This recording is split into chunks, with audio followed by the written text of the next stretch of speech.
There you go, chat. You're live. Okay, good afternoon. I would like to begin by welcoming those members of the public and press who are watching the live stream of this meeting via the Council's website. Members, you are by now aware of the need to keep your video cameras switched on for the duration of the meeting and your microphone kept muted until I invite you to speak. Please click on the raised hand function at the bottom of your screen if you wish to ask a question or comment, and then I'll invite you in accordingly. There is always a risk that we may run into technical problems, and I would ask for your patience if we do. Should this occur, I will declare a small adjournment while the fault is addressed and the public broadcast will be paused. If this is not possible to address the problem, the meeting may be abandoned and reconvened at a later date, but we'll cross that bridge when we get to it. Please also note that to facilitate discussion, I intend to waiver the committee procedure rules, limiting members' contributions to 5 minutes. I also propose to allow members to speak more than once on each item if appropriate. However, make sure your contributions are concise and to the point. We have a busy agenda today, members, so please do keep them concise. Finally, I would remind members, officers and public speakers that all virtual meetings will be broadcast live and the video recording of the meeting published on the Council's website. Okay, we'll just go to those people who are present. I'll call out your name if you could just acknowledge. Councillor Ambrose Smith. Present. Councillor Downs. Here. Councillor Every. Present. Councillor Hay. Present. Councillor Hoy. Present. Councillor Netzinger. Present. Councillor Simon Taylor. Present. Councillor Whitehead. Present. Councillor Wisson. Present. And then our two co-opted members, Andrew Reid representing the Church of England Diocese of Ely. Present. And Flavio Vitesse representing the Roman Catholic Diocese of East Anglia. Present. Okay, good afternoon then, and myself, Councillor Bywater. Okay, we'll move on to agenda item 1, which is apologies of absence. We've received no apologies of absence. Does any member wish to declare any disclosable pecuniary interest or non-statutory disclosable interest at this stage? If you use the blue hand functions, because I can't see everybody. Liz, Councillor Every, do you want to come in first? Sorry, yes. Could I please announce that I have an interest in the City of Ely College, as I'm chair of the Academy Council there. Thank you. Okay, thank you. Flavio Vitesse. Thank you, Chair. I've also spoken with Andrew Reid, my colleague, and we both have a non-pecuniary interest in the Service Director report, item 6.3, which is regarding the new Interchurch Faith School, and also for Alistair Day's the public question. Okay, thank you very much, Flavio. Andrew, I saw you had your hand up. Did you want to come in? That's now covered. Thank you, Chair. Thank you. Councillor Hoy. Yeah, just on item 7, just to be belt and braces, because it's not yet on my interest. I'm just joined as a governor for Octavia Alternative Provision in Finland. Okay, thank you. Members, if it does come up during the debate, just raise your hand and we can take any further as the meeting progresses. Okay, item 2, which is the minutes of the October the 6th meeting. Is everybody happy that we take this as a correct and accurate record of that particular meeting? If anybody's got any comments or remarks, would you like to raise your hand?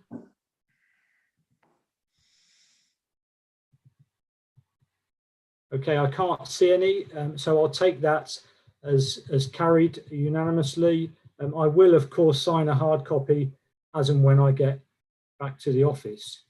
Okay, so we'll move on to the action log. An updated action log was included in the published papers for this meeting. If any member has a question on the action log, would they raise their hand function now?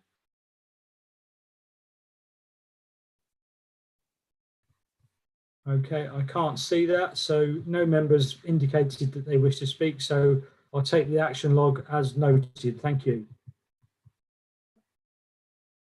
Okay, we now move on to petitions. Item 3 is petitions and public questions. We received one public question by the deadline midday, 3 days before the meeting, which relates to item 6, the Service Director for Education's report. So we will take that question when we reach item 6. We received a further 3 requests to speak after the deadline had passed. These people were offered the opportunity to submit written comments, which would be shared with the committee members in advance of the meeting. These written comments were received in relation to the St Bede's Wave 12 Secondary Free School proposal. These were from Dr. Karen Taylor, Executive Head Teacher from the Staplow Education Trust, Richard Spencer, the Executive Principal from CMAT, and Jonathan Colpin, the CEO of Anglia Learning. All 3 of these representations were opposed to the new school. You have those. Can I, if anybody hasn't seen them, could you just raise your hand now? Otherwise, I'll assume that everybody's had sight of those. We also received one petition, and we will hear in a moment from the petition organiser, James Ball, a local resident. The text of the petition was published on the council's website on Tuesday, the 3rd of November, and circulated to committee members in advance of today's meeting. In accordance with the arrangements set out in the Constitution, Mr. Ball will have 3 minutes to introduce his petition. If he is still speaking after the 3 minutes, the Democratic Service Officer will ask him to withdraw his remarks to a close. Committee members will then have the opportunity to ask Mr. Ball questions about his petition. There will be no debate, and then Mr. Ball will receive a written response to his petition from me within 10 working days of this meeting. Okay, so Mr. Ball, I see you've joined us. Would you like to introduce your petition, please? And I would remind you that you should keep to your remarks to the content of the petition that you submitted. Away, over to you, Mr. Ball. Thank you, Councillor Bywater. Due to COVID-19 and the recession, families are struggling to feed their children. Despite this, the government refused to extend free school meals in England. Nonetheless, many councils across the country stepped up and pledged to feed disadvantaged children by extending their free school meals programme to include the school holidays. Sadly, Cambridgeshire County Council was not one of those councils. Will Cambridgeshire County Council act now to stop children going hungry during this pandemic and agree to extend free school meals over the school holidays? I present a petition which now has over 1,000 signatures calling on the County Council to do just that. I hope councillors will listen to the views of the petition signatories. Okay, thank you very much, Mr. Ball. Members, does anybody want to raise a question to Mr. Ball in relation to his petition? No? Okay, Mr. Ball, a written response will be sent to you by myself within 10 working days. Members, I just want to take the opportunity just to say that, you know, we all want the same outcomes here. That's quite obvious to me. I welcome the government's announcement recently. It's sort of overtaken events that we've seen in the last week or so. I want to assure you that I've met with officers and discussed this about, you know, getting our young people the entitlement that they deserve. We certainly don't want anyone in the county to go hungry. I know our Service Director for Education is in liaison with our schools to identify those children that are vulnerable and obviously identify those children that also need help. And also we are currently working on a communications programme to make sure that those vulnerable children are identified and seek help through the hubs that are around the county. Okay, so that's I just wanted to get that point clear to everybody. Lucy, do you want to say something? Yes, please. I'm really sorry for not raising my hand earlier. I had a small IT issue in that the screen had disappeared off my screen, but I've got it back now. I just want to, so I agree with what you've just said, Simon. I think that this is such an important issue, and we must make sure that there are no children in Cambridgeshire going hungry over Christmas. The change of heart from the government is incredibly welcome. But I think there's quite a lot that still needs to be established about exactly how the new proposal is going to work. So I just had a quick question, mostly just to say that as soon as any detail on that comes out, can you please make sure that this committee is informed of it? Because I think we are not yet clear about what the mechanism is going to be following that government announcement. Yeah, it's a good point. I think the government are looking at the beginning of December, so we will look at that and potentially bring an update to CYP committee if we've got that information at the time. We can potentially do that through Lou Williams' service report, so we can have an update on that. So can I just, I think there is some concern that the money required for funding this properly will not all come to councils. So I think it is very important that government fully fund this promise so that all children in Cambridgeshire who are entitled to this get as much as they should do. So I hope that message will be going back to central government. Yeah, I mean, ultimately the devil's in the detail, Lucy. So when Absolutely. we see that, we'll certainly do our best from a local government point of view. Okay, so let's James, thank you very much for presenting the petition, and thanks for coming along. Okay, so we'll move on to item number 4, which is the Cambridgeshire Education Capital Procurement Delivery Options. We've got Rachel Holliday, the Education Capital Projects Manager, who will introduce the report. Ian Trafford, the Interim Education Capital Strategy Manager, is also available to answer questions. So Rachel, I'm just trying to see where you are. I can't see you. I'm assuming you're here. Yeah, Rachel, sorry, I see you frantically waving. Okay, over to you, Rachel. Thank you. Thank you. The Education Service has been using a local design and build framework to deliver its large education capital projects since 2013. The existing framework comes to an end in August 2021, so next year. So officers considered that after 8 years, it was appropriate to review the market and seek to establish the most appropriate way of procuring education capital projects for the future. The decision to review potential options for procurement of design and build services will ensure that the council maintains value for money, and crucially that it will meet its statutory need to provide school places in a timely manner. A project team was developed in the spring of this year, and the following activities were undertaken. We undertook lessons learned meetings with the existing contractors we have on our existing design and build framework. And we also did some market testing via a questionnaire to the construction market via Contract Finder.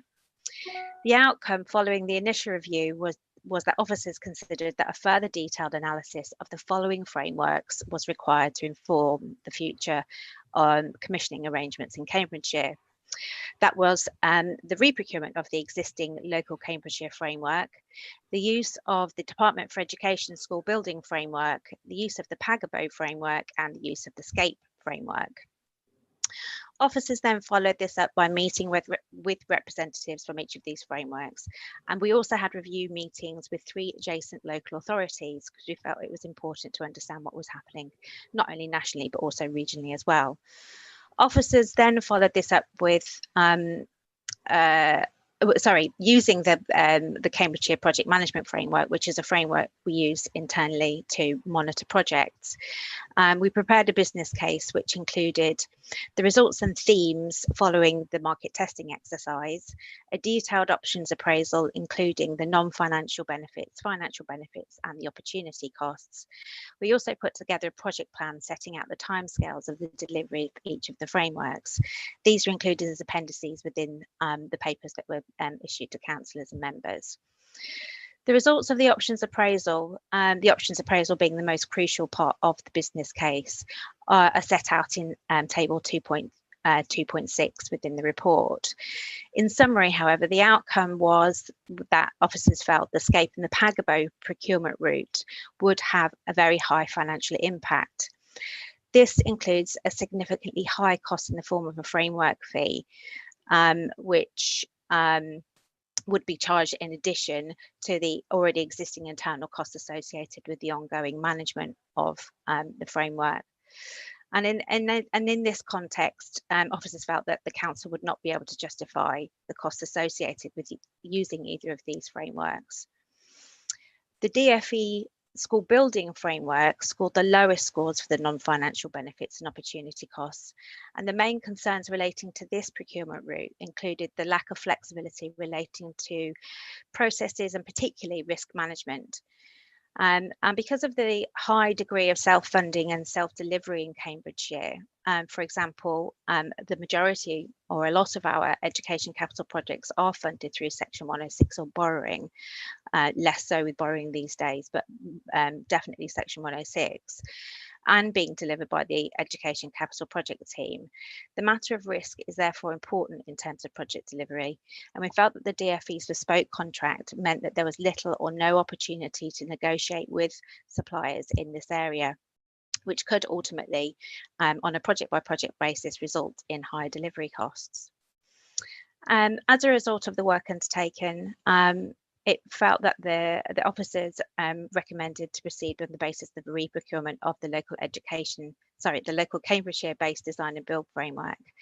And the key benefits of these are listed in 3.2 of the paper. Thank you. Okay, thank you very much, Rachel. I'll go to members now. Councillor Anne Hay. Hello, Rachel. I wouldn't have mentioned this as it doesn't really affect the recommendations, but as you mentioned the table 2.2.6 on the bottom of page 12, one of the weighted averages doesn't add up, the one under scape. Okay.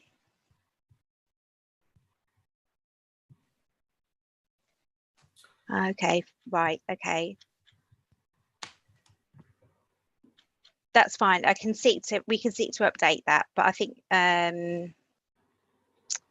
don't think it has a massive it doesn't have an overall on the score. impact. I think it's just a calculation, isn't it? Yeah, that yeah, that's I right. wouldn't have mentioned it, only you did make a point of mentioning that table on a couple of occasions.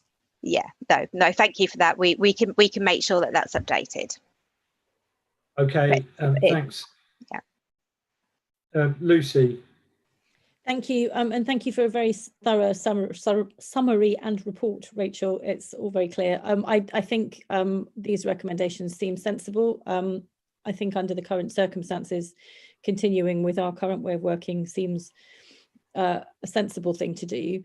I think it says in the report that the proposal is to continue for the next 4 years. I was just wondering if there is any reason to want to review that within less than 4 years. Is there any reason why the council couldn't do that? Are we stuck with this for 4 years now, or is it perfectly possible to review this in a shorter time if that was seemed like a good idea? Yeah, the reason why it's listed as 4 years within the paper is because it's recommended that particularly frameworks of this scale shouldn't extend 4 years, but there's nothing stopping us from reviewing it at any point. You know, we would have to review it to satisfy ourselves from a kind of performance management point of view in any case, to make sure that it was still sufficiently working for us, providing the right quality, best value for money anyway. But no, there's nothing stopping us agreeing at a point in time that if we wanted to do a review just to test and make sure that we are meeting everything that we originally set out to make. Brilliant, thank you. Okay, thanks. Councillor Whitehead.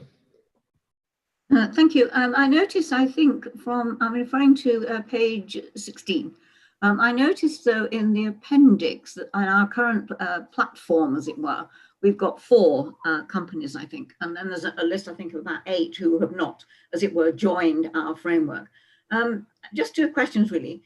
Would we expect when we go out again to ask people for interest whether we get more than 4? Or is 4 a limit? Do we put a limit on the number of people who can be included in the framework?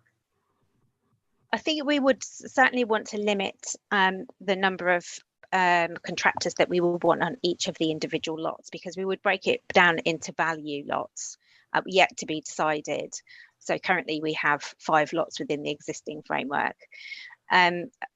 Recommendations from my procurement colleague is that we wouldn't want to go we wouldn't want to have more than 6 contractors on each of the lots. That's in part down to the fact that it makes the procurement exercise I suppose easier to an extent, because we're not having to evaluate as many contractors as part of the evaluation process. But ultimately, having any more than 6 for each individual contract mini tender again makes it unsustainable from a kind of evaluation and resource capacity point of view. So if you can imagine, if we did an evaluation of more than 6 bids every time we did a project, that would require a huge amount of resources internally and also professional paid resource to evaluate those bids. So any more than 6, and it just starts to become a little bit cumbersome on a project by project level. Can I do a quick follow-up? How many bids do you get then on average, as it were, for each of the projects that you put out? We would expect a minimum of 3. And at the moment, we're obviously coming to the end of the existing framework. And at the moment, we have at least 4 on each of the lots within the existing framework. Over the last 3 years, we have lost Lake House, for example, because if those of you who are, have your ear to the ground in terms of the construction industry, Lake House folded about 2 years ago, so we lost Lake House. And in some instances, contractors, even though we might have more than 4 on some of the lots, in some instances, contractors just simply decide not to bid for an individual project because of the amount of work they might have on. So, for example, one of our contractors didn't bid for one of our most recent projects because they didn't feel that they had the capacity to be able to resource it or resource the bid. So it does fluctuate, but at the very minimum, we would expect 3, because otherwise then it wouldn't be competitive. Sorry, so in fact, you haven't ever had a bid where nobody, a project where nobody has actually wanted to bid for it? No. And you think that's unlikely to happen? I think it's very difficult to predict, but I think it's very unlikely in the context and the climate they're in at the moment. I think actually the construction industry will be very competitive. I think this tender process will be very competitive, and I think we are expecting to receive a lot of interest. That's certainly backed up by the market research that we've done, at least anyway. Thank you, Chair. Okay, thank you, Councillor Whitehead. Any other members wish to speak? Raise their hand. No, I can't see anybody. Okay, so I'll just, before we go to the vote, Rachel, I just want to thank you personally in relation to all the hard work. I know that we've discussed this at length at times, and also to Ian Trafford, who's here now. Thank you very much for all your hard work. It's been an extremely good piece of work, and you certainly explored every avenue, so to speak. So thank you very much. Members, I haven't seen any disconsent to this paper, and I suspect if anybody's got any objections, if you raise your hands now, otherwise I'll take it as a unanimous vote of support. Okay, so that's carried then. Thank you very much, Rachel and Ian. You can leave the meeting now. Agenda item 4. So it's the finance monitoring report. Martin Wade, the strategic finance business partner. Martin, could you introduce your report, please? Yes, certainly.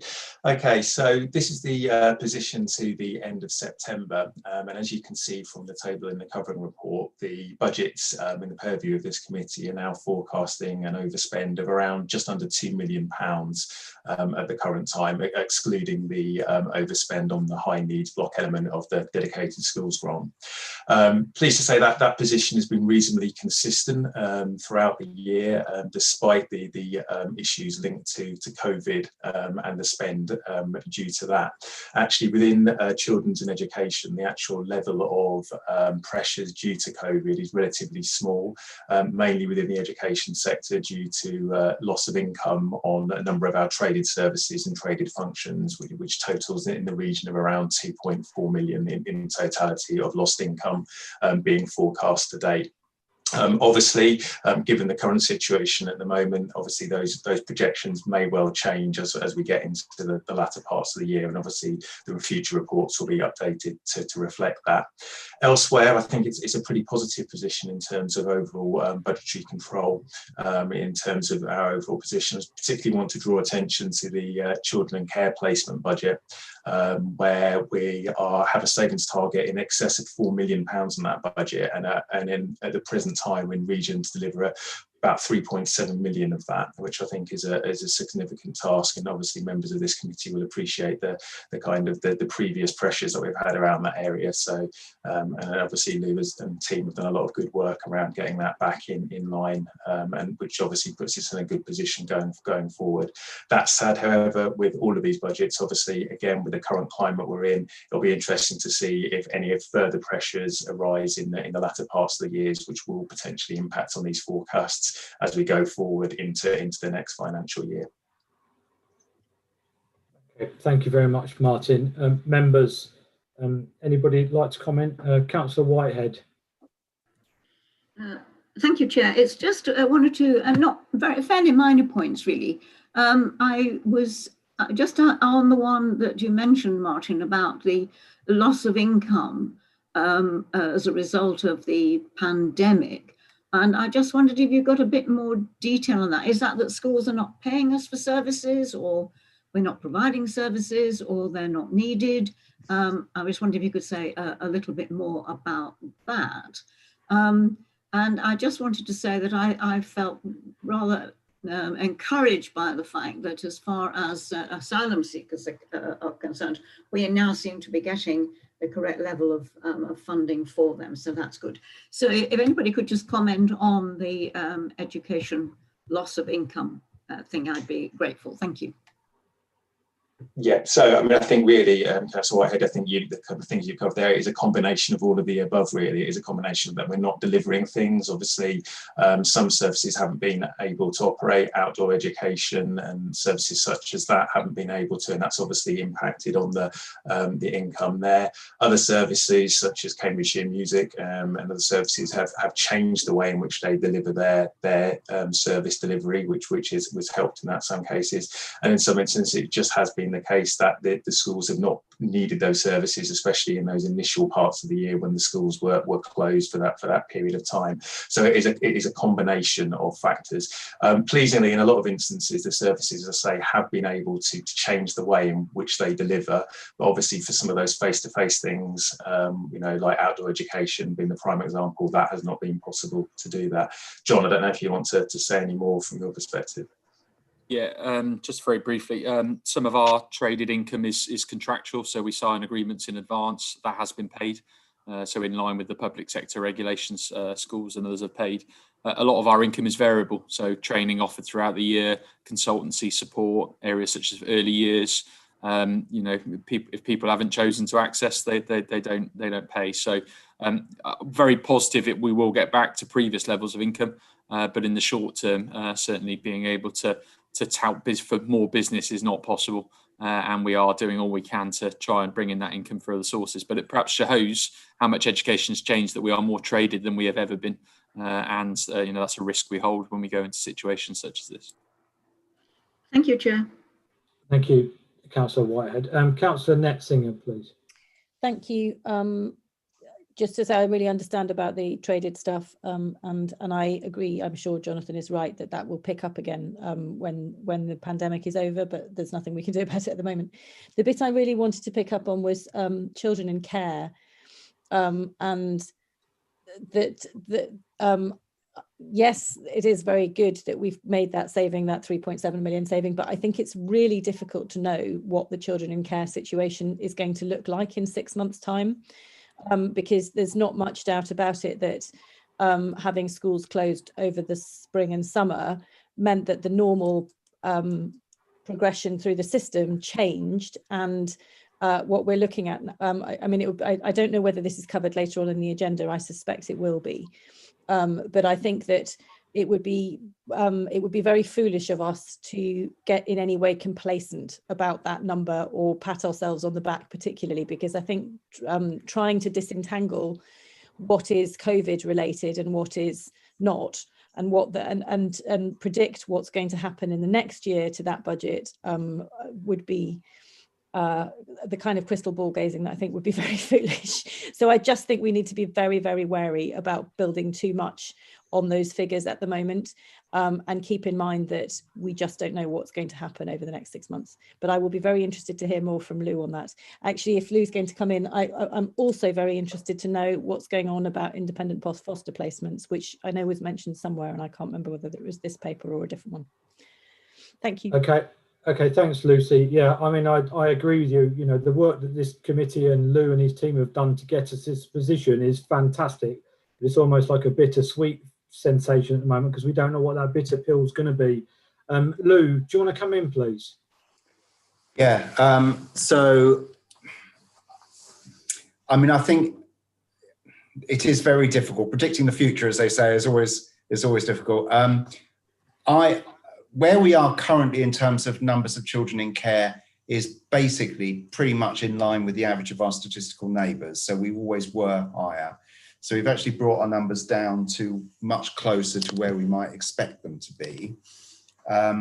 We have got and are implementing the family safeguarding approach, and that is associated with lower numbers of children in care. So I would expect our numbers of children in care to decline over the next couple of years if you just ignore the COVID crisis. Now, obviously, we can't ignore the COVID crisis, but I think probably in terms of COVID, I'm not sure it's going to be so much about absolute numbers. I think what we might see is that we have a small number of quite expensive children and young people in care. So the headline number may not change very much, but I think where we might see some pressures is just, you know, the impact of mental health on young people, the impact of isolation, the possibility of, you know, young people having disengaged a bit more from education, being vulnerable to child criminal exploitation, being difficult for parents to manage. Those are the sorts of young people that end up tending to cost quite a lot of money in terms of placement costs. So I think the budget might be more at risk from those kinds of events than actually seeing a big uptick in numbers. That's where I am at the moment. But, you know, as I said at the start, predicting the future is always very difficult. In terms of independent fostering, we have continued to see, we've got more children and young people in independent fostering placements than I would like. Some of that is because a lot of those placements are actually very stable. So obviously we don't move children. If the placement's going well, then they're going to stay in that placement. But we do have a bit more work to do with our own foster carers about encouraging, enabling and supporting them to perhaps take slightly old or more slightly older children. So some of our foster carers will do that. Some are less keen to do so. So that's a bit of work that we've still got to do.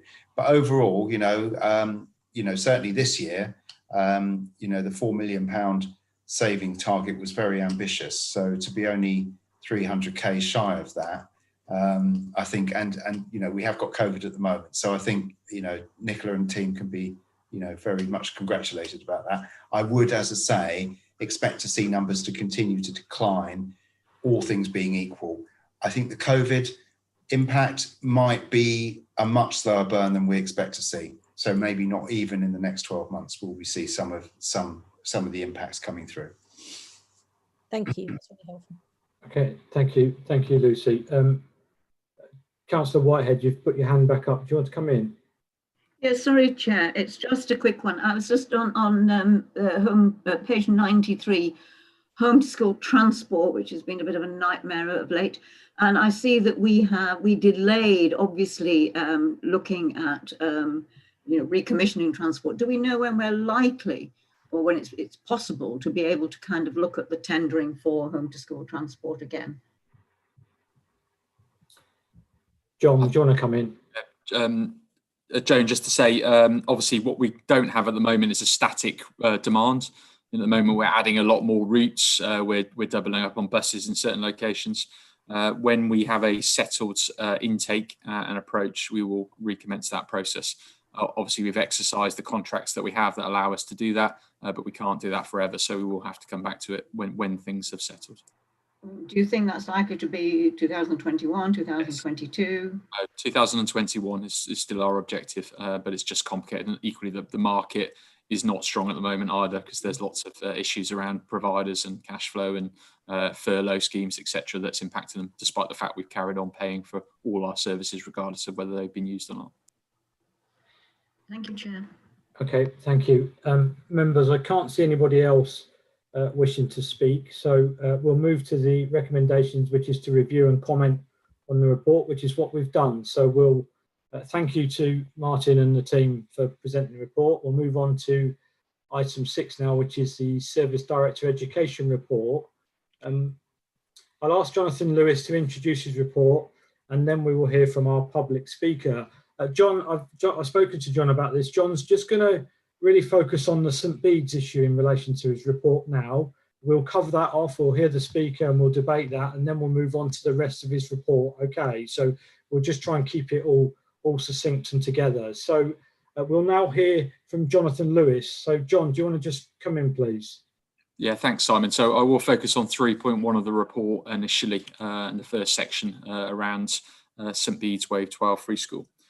So you'll remember from previous reports we've been to have shared with this committee, we've had a number of waves in terms of free schools. We're currently on wave 13, is the latest wave in terms of proposed and announced bids. Wave 14 is still being considered by the government. We, particularly across wave 12, but equal into wave 13, we had a number of bids for locations across the county. In the case of the St Bede's proposal, the report outlines the original proposal was for a school at Waterbeach. Obviously, the delay in the development of that particular site meant that we were unable to proceed within the timescale the Department for Education specified that a free school needed to be delivered with. So working with the department and through the Free Schools Programme, various other sites were considered, which weren't the original sites that was bid for as part of the process. But there is an ability to have some transferability around the proposals that came through. Initially, a proposal was considered for Wisbeach. That was not considered suitable as a location. And through a process within the department where the local authority was not directly involved in the first instance, a site was considered at Soham.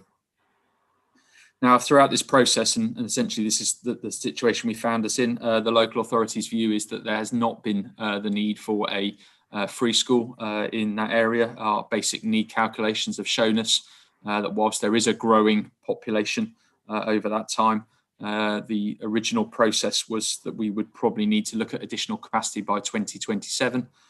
We are very minded that COVID has actually delayed further the house building requirements in that area and the timescales of which those developments were needed. And we have been very clear with the Department for Education throughout that that's been the situation. Indeed, I wrote to the Regional Schools Commissioner in March outlining the current position with the need for a new school, and I never received a response. And the response we have received obviously has come from Baroness Berridge, who leads the decision making on the free school programme. And the latest position is that the government is minded that the free school process continues.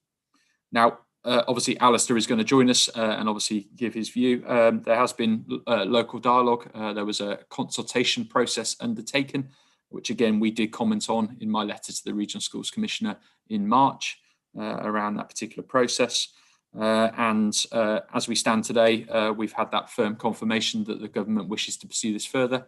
And the reason for bringing this report is that obviously we wanted to update you as members. We've been sharing this information as we've gone through and to seek your support with writing a response to the Baroness Berridge to outline our concerns about providing additional capacity where it is not needed. We are very keen to work with St Bede's. It's one of our fantastic, outstanding schools in the county, but the situation we find ourselves in is that we are extremely concerned about the impact a new school will have on other schools in the area, particularly as we see good performance across those areas, and we've seen improvement and good outcomes in recent times. So our worry is about destabilising the local education system. So that's where we are. We obviously have shared our rationale within the report. I think probably, Chair, if you're happy, I'll hand over to Alistair at that point to share from his perspective as the head teacher of St Bede's the proposal and ask him to comment. Okay, thank you very much, Jonathan. We'll now hear from Alistair Day, the head teacher at St Bede's Interchurch School in Cambridge. A copy of Mr Day's comments was published on the council website on the 5th of November and circulated to all members of the committee for information. Alistair, you have up to 3 minutes to address the committee. If you are still speaking at the end of the 3 minutes, the Democratic Service Officer will ask you to draw your remarks to a close. Committee members will then have the opportunity to ask you some questions. Then you'll then be able to leave the meeting, but committee will then debate this part of the report and then vote on it accordingly. So, Alistair, over to you for your 3 minutes. Thank you.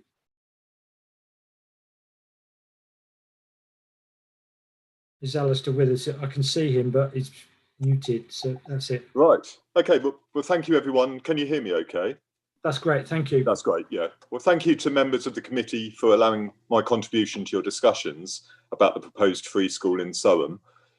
As I've been introduced, my name is Alistair Day and I'm the head teacher at St Bede's Interchurch School in Cambridge. And it's St Bede's Interchurch School Trust that's been approved to open the proposed new school in Soham. St Bede's Interchurch School is the only church secondary school in Cambridgeshire, and as such receives applications from families living right across the county and beyond for the distinctive education we provide. Oversubscription denies many families the choice of selecting a church school, and in 2020 it was only possible for residents within the city of Cambridge to receive a place for their Year 7 children at St Bede's, unless they'd already had another child at the school at that time. St Bede's enjoys an excellent reputation within Cambridgeshire for its inclusive and caring ethos, combined with very strong academic track record, and that ensures that some of the highest levels of student progress in Cambridgeshire and beyond, including for more vulnerable groups of students.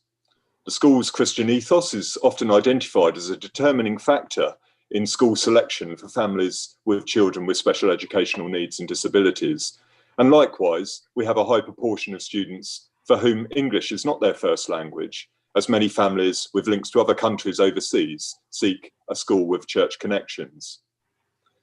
As head teacher at St Bede's, I recognised a value in working closely with other schools and chaired both the Cambridgeshire Secondary Heads Association and then the Cambridgeshire City Behaviour and Inclusion Partnership. I'm currently a member of the corporation at Hills Road Sixth Form College, and I support the governance of the virtual school for children in care of the local authority. St Bede's will continue to work closely with other schools for the benefit of the communities we serve, be that in Cambridge and also if we open in Soham. To assess the likely impact of opening a new secondary school in Soham, St Bede's Interchurch School Trust commissioned Philip Cranwell Associates to conduct a survey of families living in East Cambridgeshire and in the adjoining areas of West Suffolk and West Norfolk. The conclusions from this study were shared with the local secondary schools in an attempt to reassure them that there is unlikely to be any significant detriment from the new school opening. Families for whom a church school is important would be attracted from a wide geographical area to attend the new school, and of course they'd be responsible for funding their own transport, as is true for all church schools. Other, more local families were divided, with the majority still wishing for their children to attend the schools they already know and respect in the local area, such as those in Soham and Ely. The extensive housing developments in West Suffolk, such as at Red Lodge, are not currently served by local secondary school, and they'll continue to rely on schools in East Cambridgeshire. The opening of the new school will, of course, follow the opening of the new train station in Soham, allowing sustainable transport from further afield for students. This will also serve to make Soham an attractive area for families to call home. St Bede's Interchurch School will only admit one year group at a time, so no students will be able to transfer from existing secondary schools to attend. The school's faith designation will ensure that 50% of students travel from a wider geographical area, therefore reducing its local impact.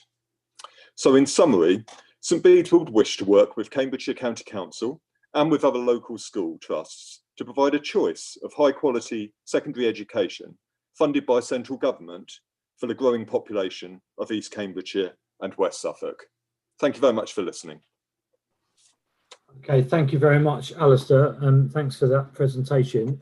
Members, does anybody have any questions for Alistair in relation to what he said? Councillor Every. Thank you, Chair, and good afternoon, Mr. Day. Where are you? I never can work out where people are on screen. I found you now. So, first of all, I need to say that I have absolutely every admiration for your school in Cambridge, and however, I am concerned about the location of a new St Bede. So, initially, I'd like to ask you a couple of questions, if I may. You outlined in your letter that we've all received that as an established, and I have to say, very successful school in Cambridge, you have identified how you have worked closely with other schools, but are you able to demonstrate how you've been involved in any substantial collaborative and work and have experience that has led to improved outcomes in other schools, and particularly in the schools that we have in the opportunities area? And I'm going to follow that up with the second one. And in view of this, how would you propose, which you mentioned in your letter also and have just reiterated, to continue to work closely with other schools in the area, mentioning SOAM, following what has been really rather a contentious process? Yeah, thank you very much for asking those questions. You're right, we do work closely with other schools. I guess the most natural link locally is within the schools in the city of Cambridge, because we're part of that group of schools. We currently take part in the managed move process with students and have a number of students from North Cambridge Academy, Netherhall College, etc., where they found it very difficult to be able to keep their children there. And when they've come to St Bede's, by and large, we're very successful with them and we welcome them into our new school community. We've also worked with them to be able to share projects which involve alternative provision for students. So those are some of the things that we've been involved in with our local partners. Further afield, even though it's not in Cambridgeshire, I'm currently employed by Peterborough Diocese to be able to work with schools in quite challenging circumstances in Northampton. And Malcolm Arnold Academy, for example, which is a school which has gone through quite a turbulent history, supporting the leadership team there to be able to raise standards in that school. And I know from letters that I've received that they're very appreciative of that support. So I guess that gives a flavour for the approach that we take, that we're not insular, that we're prepared to work with schools nearby and also schools further afield in an attempt to raise standards generally. We feel that in working in collaboration, all children benefit, and that includes at St Bede's as well as other schools. So we don't shy away from that. If I could just follow on to the second question, how would you propose to go about that if you were to move into the SOAM area, bearing in mind, the process that we've been going through and what impact that might have on close relationships and collaboration? Yeah, well, as you know, St Bede's enjoys the support of two foundation dioceses. One of those is Ely Diocese, and Ely Diocese has very close links with SOAM, so we've got a natural sort of link with that area, being part of their diocese area. And in there, we know that some of their governors are also members of the Diocesan Board of Education, of which I'm a member also. So we've got natural links already through the church. In addition to that, I've worked closely with Carvin Taylor when we were both on the executive of Cambridgeshire Secondary Heads. So we've already got these links in place. And I guess we've all sort of grown up enough as head teachers to recognise that although these systems aren't perfect, they're the ones that we have to operate within. And now that the decision's been made by the government, well, I'm confident that everyone will see sense and actually make the best of this situation for the good of the children living in the area.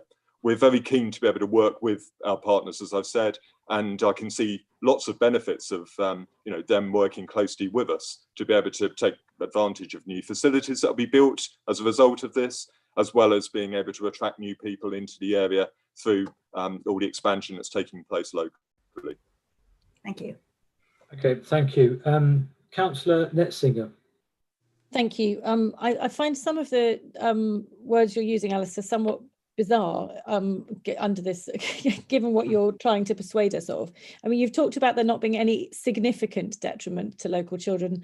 That implies that, and to local schools, it implies that you are expecting that there will be some detriment.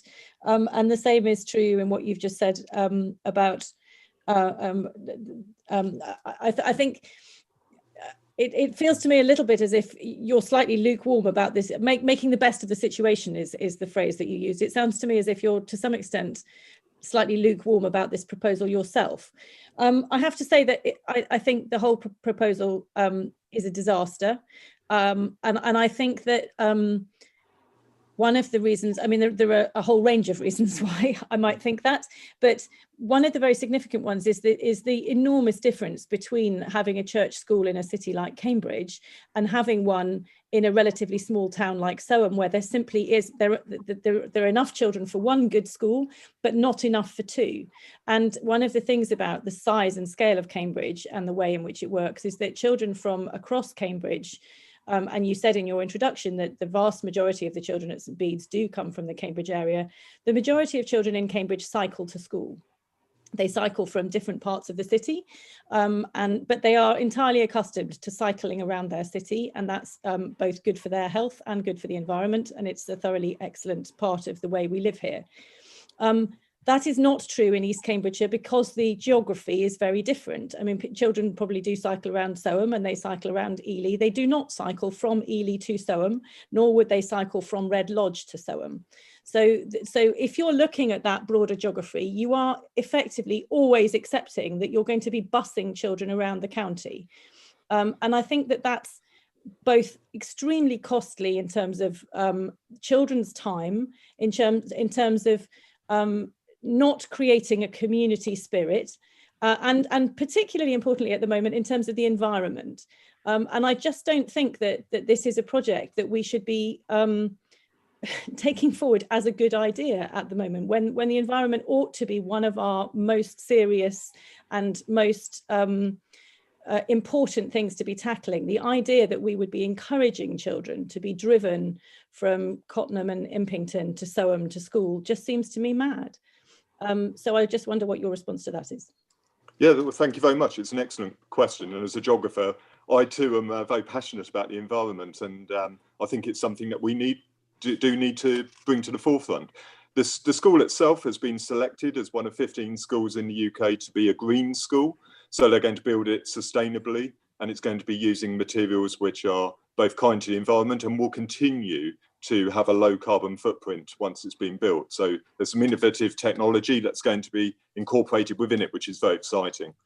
As far as transport is concerned, you would have heard the news, I'm sure, that they're going to open the transport links via the rail station at Soham, which connects it with both Newmarket and Ely. Hopefully, that will result in less commuting. So at the moment, children travel from Ely to Cambridge by a bus. In the future, there will still be demand for children to come from Ely, from Soham and from Newmarket to a faith school, but they'll be able to go to a local one where there's less distance to travel. So we think, if anything, yes, I take on board completely and support your concerns, but I feel that actually that it could actually turn out to be better for the environment, because there'll be less distance travelled, because they're not going all the way into Cambridge to be able to travel. Instead, they'll be going to their local school. Being as we have a lot of students that do come from those areas already. The other thing is that as far as cycling is concerned, we do have a lot of children that cycle to St Bede's, but currently we have 6 buses, and those buses that come into St Bede's, as I say, a lot of those we feel wouldn't need to travel into Cambridge to be able to travel the other way. So we will be, although increasing transport to that new school, reducing transport hopefully to the one in Cambridge. Okay, thank you. I can't see any other members wishing to ask any questions of Alistair, so I'll just take it on myself to thank Alistair for presenting his report to committee. We'll now go into debate this particular item, and I'll take the vote after we've debated this particular item. So members, Councillor Hoy. Yeah, I just wanted to make a comment really that obviously we've been talking about St Bede's having a second school for a while, and obviously it was mentioned earlier that they were considering Wisbech, and it's a shame really that they didn't consider that further, because obviously in that area we do have a number of Eastern Europeans that have got quite a strong faith and would actually quite enjoy to have a faith school that they could attend. We do have basic need as well for an extra school, so actually it kind of all stacked up and the boxes were all ticked for it to go there. But unfortunately, they didn't want to, and they've decided on SOAM. And I just think it's a shame that it appears to me that they didn't want to go in an area where there was basic need and have chosen an area where we're saying there isn't. Okay, thank you. Councillor Whitehead. Thank you, Chair. I think my views on church schools are well known. I don't propose to rehearse them, but to say that I am not in favour of church schools at all. I think education should be secular. But the real issue here is perhaps not that. It is about whether there is capacity or not. And it seems to me the figures show that there is not need for a new secondary school in Soham. And it isn't just a question of numbers. People talk about all the numbers, you know, because it's also money. I mean, once other secondary schools lose some of their pupils, and I think inevitably, if you open a new school, you are going to get that because there's a kind of attraction about a new building or whatever. And so you could end up with a number of struggling schools in the Soham area, all of whom are not getting the money they need to employ all the teachers they need, all the teaching assistants they need, and all the other things. Because we know that once pupil numbers drop, then the income of the school drops because income is determined by pupil numbers. And that is what really, really concerns me, that we could then end up with a number of schools in the Soham area who are struggling because of the drop in numbers, which has meant a drop in finance. And that may well apply to the new school as to any other school. And also, I'm not entirely, I do support very strongly what Councillor Singer said. This idea of pupils coming from, you know, far and wide to attend the school in Soham or the school in Cambridge. And I was a little unclear as to whether the head was saying that they would be directing pupils to one school or the other. I was very struck by his claim that pupils to Soham would come by train. But at the moment, he says they bus children from Ely to Cambridge. Well, there are plenty of trains from Ely to Cambridge. Why aren't the pupils using those? And I just feel all of these things together mean that putting a school there in Soham, where there is no need for one at this stage, is simply a detriment to everybody and may in the end be detrimental to the new school as well. I know that the rules about funding free schools change all the time, but I hope I'm correct in assuming that if they don't meet their, that they're only going to open one year at a time, that we are not going to be financially responsible for anything to do with this free school. Because we do have to subsidise schools that are opened, which don't reach their PAN number until a number of years later. So all in all, I would strongly support that we do not support this proposal, that we point out that there is no need for a school there, and that we feel putting a school there will be detrimental to schools in that area, and perhaps ultimately detrimental to the new school itself. Thank you. Thank you, Councillor Whitehead. Andrew Reid. Thank you, Chair. And obviously, speaking on behalf of the Diocese of East Anglia, but as I've already declared my interest through Flavio, thank you, Flavio, in relation to also being a trustee of the Interchurch Trust.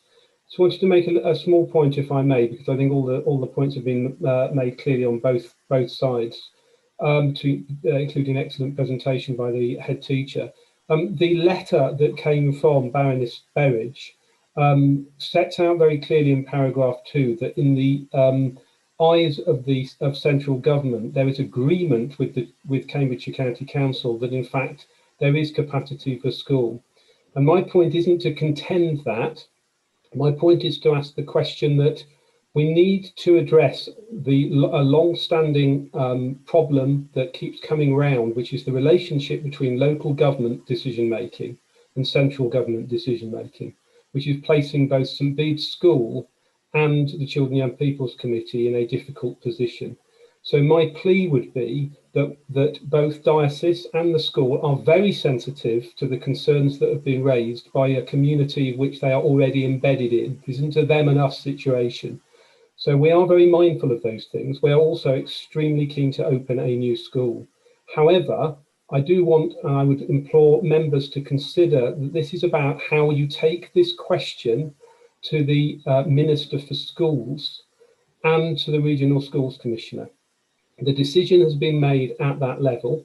and therefore if there was a question to be asked about and that there was in the views of members, an incorrect assumption made in the letter that there is an agreement, then that's the point of factual accuracy that needs to be questioned. Because whilst I don't think it's appropriate to talk about the pros and cons of church schooling from a personal perspective, the Director of Children's Services has been very clear in a helpful manner. This has been a question of timing. Ultimately, a secondary school will undoubtedly be needed in that locality. It's a question of when, and opening that school in a way that does no unintended harm, or intended harm, but no harm. And I think that's the question. The Minister has made a decision. In a sense, it's out of St Bede's hands as a consequence. It's not about convincing ourselves whether St Bede's could run a good school. Undoubtedly they can. It's about whether the Minister has made that decision taking into account all considerations. And to be with respect, there's not a lot that the diocese or the school can have in that. This needs to be raised with the DFE. Okay, thank you, Andrew. Flavio. Yeah, thank you, Chair. Yeah, very much echo the strong and supportive words that Andrew's just mentioned there as well. I just do want to come back on one point, though. We have a lack of faith schools, and people obviously want local schools for local children. But if there is no school or no faith school for them to attend to, they do have to travel some distances to get to them. So I think we have to be open to that. And we've seen with many of our secondary schools, you know, students travel a fair amount of distance to get to them because that's the school the parents want them to be taught in and brought up in. So that carries for us. I think the problem is, again, we are completely supportive of this new school. Colleagues around the table have mentioned very, very firm accolades for the school, the way it's run and the outstanding provision that it gives. Again, we are minded of the sensitivity of this, but again, we support working collaboratively with all of you to get a path through this. But again, it really sits with the ministers, local government and national government to figure a way out to move us forward. Thank you, Chair. Thank you, Flavio. Councillor Netzinger. Thank you. So my comments earlier were very much directed towards the school, and these are comments for this committee. I think that the issue that Andrew raised about basic need and whether or not there is basic need in East Cambridgeshire, it seems to me that the letter from the Minister is extremely disingenuous on this, in that what it says in our papers is that over the next 10 years, there is a potential basic need for 3 forms of entry. And yet the school that is being proposed is for 4 or more forms of entry. That basic need is for across the whole of East Cambridgeshire. And this school will not be serving across the whole of East Cambridgeshire, or at least it really shouldn't be. And if it is, then that is a major problem in terms of where children are coming from and how they're being bussed around the county, because that is not what ought to be happening. If they are not, I mean, if more of those children come from Soham, as I would actually expect, then that puts even more strain on the current Soham school. That's a disaster for the current Soham school in Soham. The more children that come to this school from Soham, the more of a problem that is for the other school in Soham. Whereas in fact, if Soham grows as is expected with increased housing growth, that's a potential benefit. If there isn't another school in the town, that's a potential benefit for the school in Soham, which is also able to grow, is also able to have capital investment. There is so little capital available for schools for investment in their buildings at present that one of the very few ways that schools can have their buildings invested in is through growth in their PAN numbers and through housing growth in their area. That would be immediately removed from the options for Soham Village College, because they would not be getting that housing growth. It would all be going to the new school. So this is clearly going to be very detrimental to the school in Soham. We already know just how destructive it can be to have competition between 2 separate schools in a relatively small town. the chances are always that one of them is perceived as being better than the other, more desirable than the other, and you end up with competition between the schools, and that is extremely unhelpful for the children of the town. And we are setting that situation up here, and we absolutely should not be. So I do ask that the committee write in the strongest terms to object to this proposal on several grounds, but on the grounds of the number of places and the lack of basic need as probably one of the clearest. Thank you.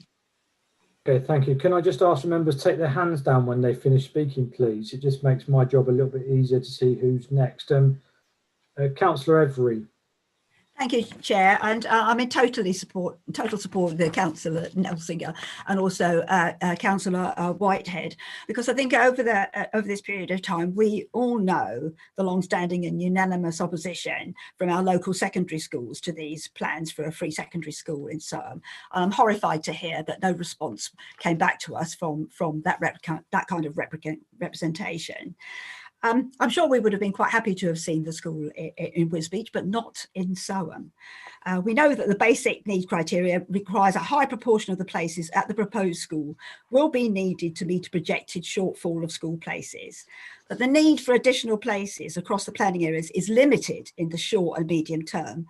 And this we know can be met through the strategic planning for bulge years in our existing schools, and also supporting what Councillor Nelsinger has said.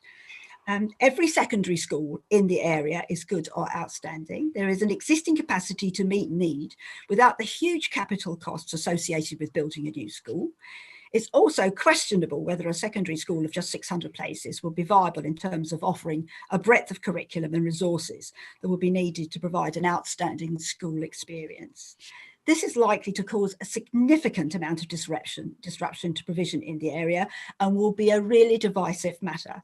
Whilst it presents a hugely significant threat to Surham Village College, it will also draw students and capital funds away, as already has been said, from other schools in the area.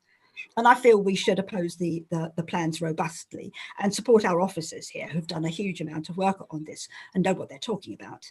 It is clear that we should not be considering any unnecessary use of public funds to provide XX places while our own accommodation still requires substantial investment to be wasteful. In addition to any shortfall in the anticipated 120 places, we know that this will take funds away from our own county growth fund, and that is funds that is required by other schools. And if indeed 120 places were filled, and it was suggested that actually these would come from local areas, these will have been taken away from our existing schools and reducing our own intake, resulting in reduced funding, which will have a dramatic effect on budgets for running their own school. Reading the history of this is damning. I think that we should have a DfE arm that is able to identify plots of land and put a school in when we know that there is no need for that school to be there. And I would absolutely support any measures that are planned in order to oppose this, which could have a potentially disastrous impact on the education for all the young people in our area. Thank you, Councillor Every. Councillor Anne Hay. Thank you, Chair. Having attended a faith school myself, I very much support parents being able to choose to send their children to a faith school, but that is not at the detriment to other schools in the area. And in this particular area, I don't believe there is a need. We have been shown that schools within that area can have the capacity to increase intake. So why do we need to spend out lots of money on a new school there? Had this been brought up for Wisbech, I would have been highly enthusiastic about approving that, because clearly in Wisbech there is a need. The head teacher did mention Suffolk and West Norfolk and gave the impression that some of the children would be coming from there. Perhaps that's a question I should have asked him whilst I was here, because this could be why the Department for Education believe that this school is viable, because we'd be taking in children from surrounding shires. But I'm totally against this. Okay, thank you, Councillor Hay. If you could take your hands down, please. Councillor Downs.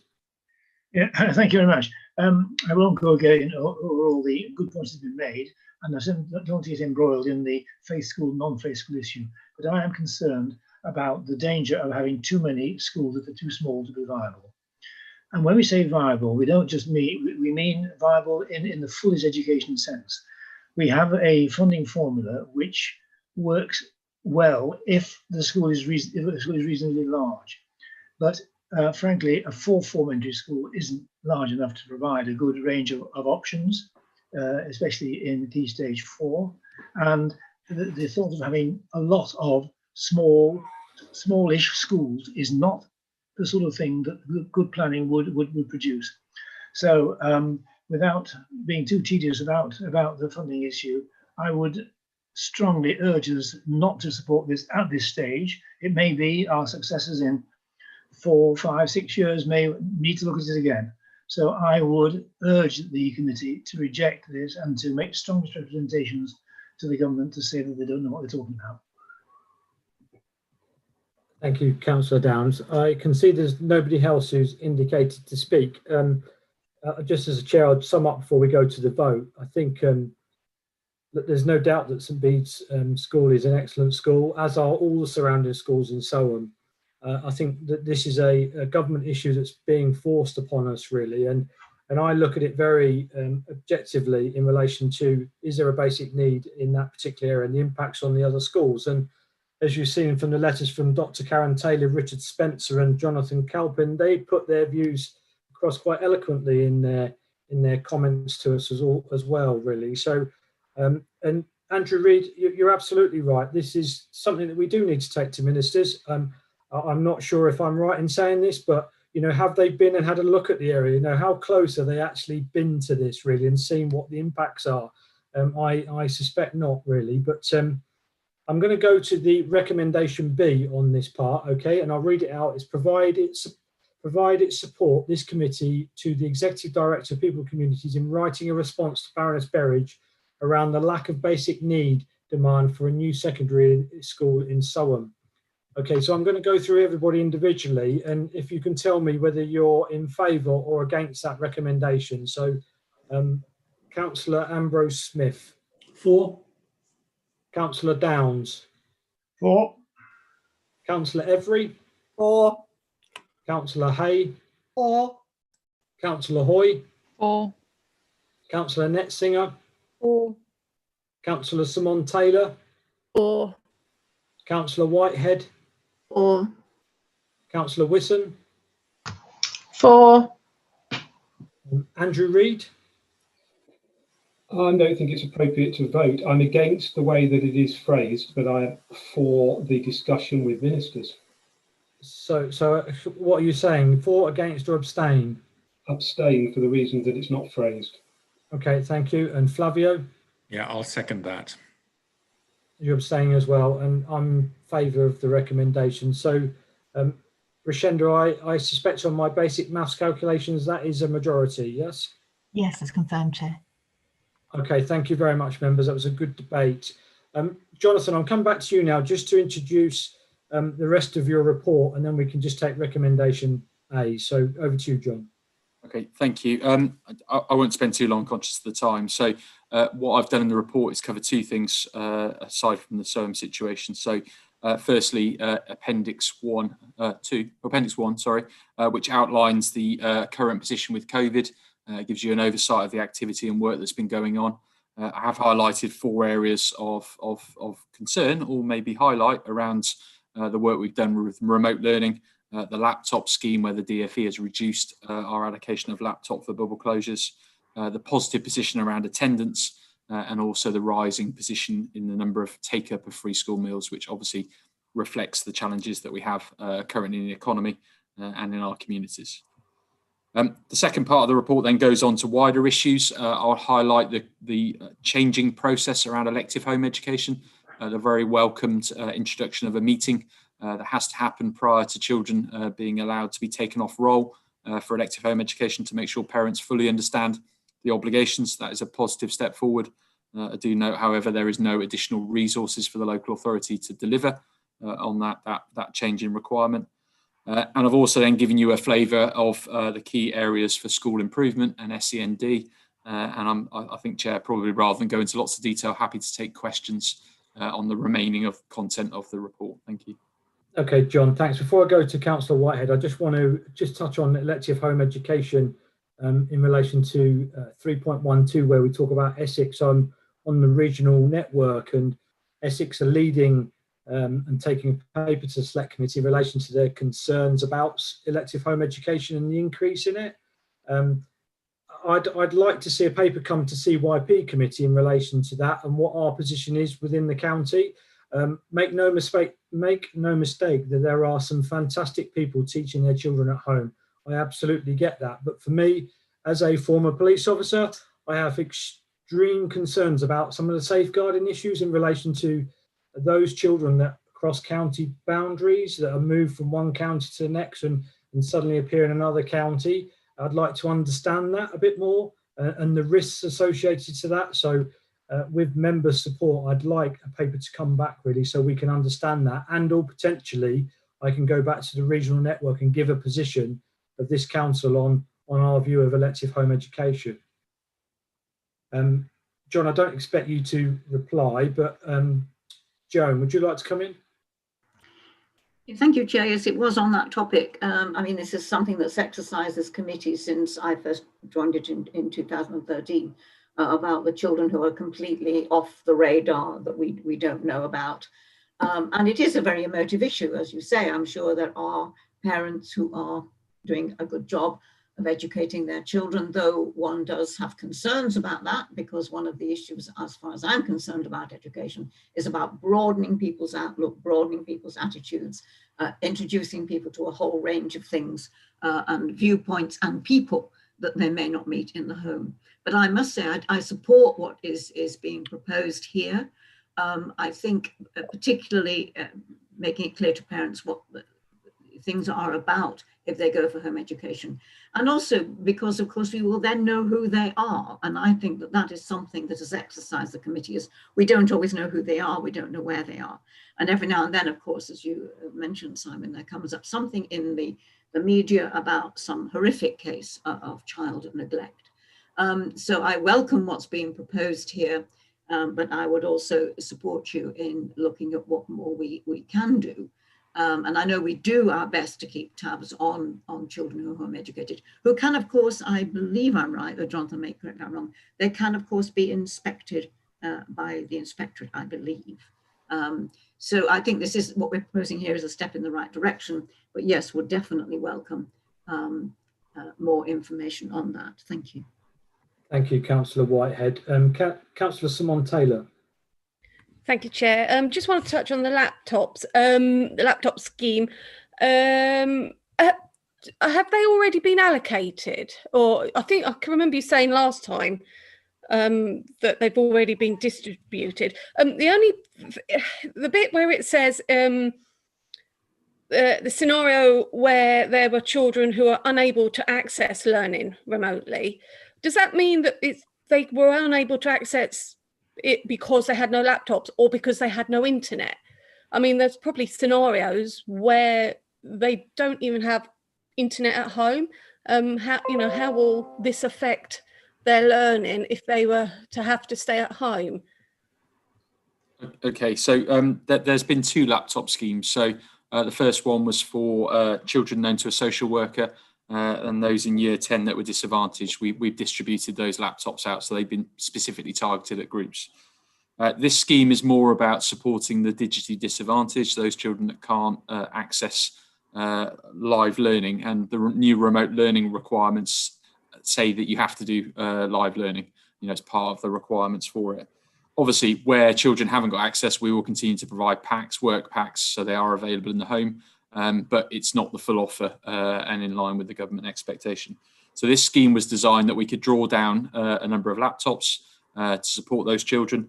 And unfortunately, seeing our proportion that we've received go down by nearly 75% has meant that the flexibility we have mean that we are going to be much more limited now with being able to provide those children, the laptops to children. We were able to draw down broadband access via 4G cards to go in the laptops, but again, that allocation has been reduced, so our flexibility to do that is much impaired. So we are encouraging schools to appeal their allocations where there is a closure of a bubble or the need to children to be educated at home. And we're very hopeful the government will look at this and realise that actually they shouldn't have reduced the numbers and should be allocating more laptops to children that need them. Absolutely. Thank you, Jonathan. That's made that much more clearer. And yeah, I understand. No internet, they'll use the 4G cards, SIM cards. Thank you.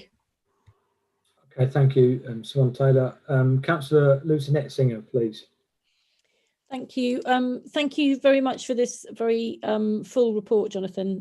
It's always really helpful to have this. There are a whole bunch of issues here. On homeschooling, just to say I completely support your idea that we should have a report back on this, Simon. I think that's a very good idea. I think it is important that we say that there are lots of families who do a really brilliant job of homeschooling, but we do need to make sure that there aren't families who are feeling kind of forced into it, which is, I think, always one of the problems. So the other things I wanted to talk about, the tutoring program. I have some concerns about this because of the way it's been kind of rushed in, but that's kind of necessary. And I'm really pleased to see that you are trying to encourage schools to use existing capacity and tutors who are known to the school. I think that's really sensible.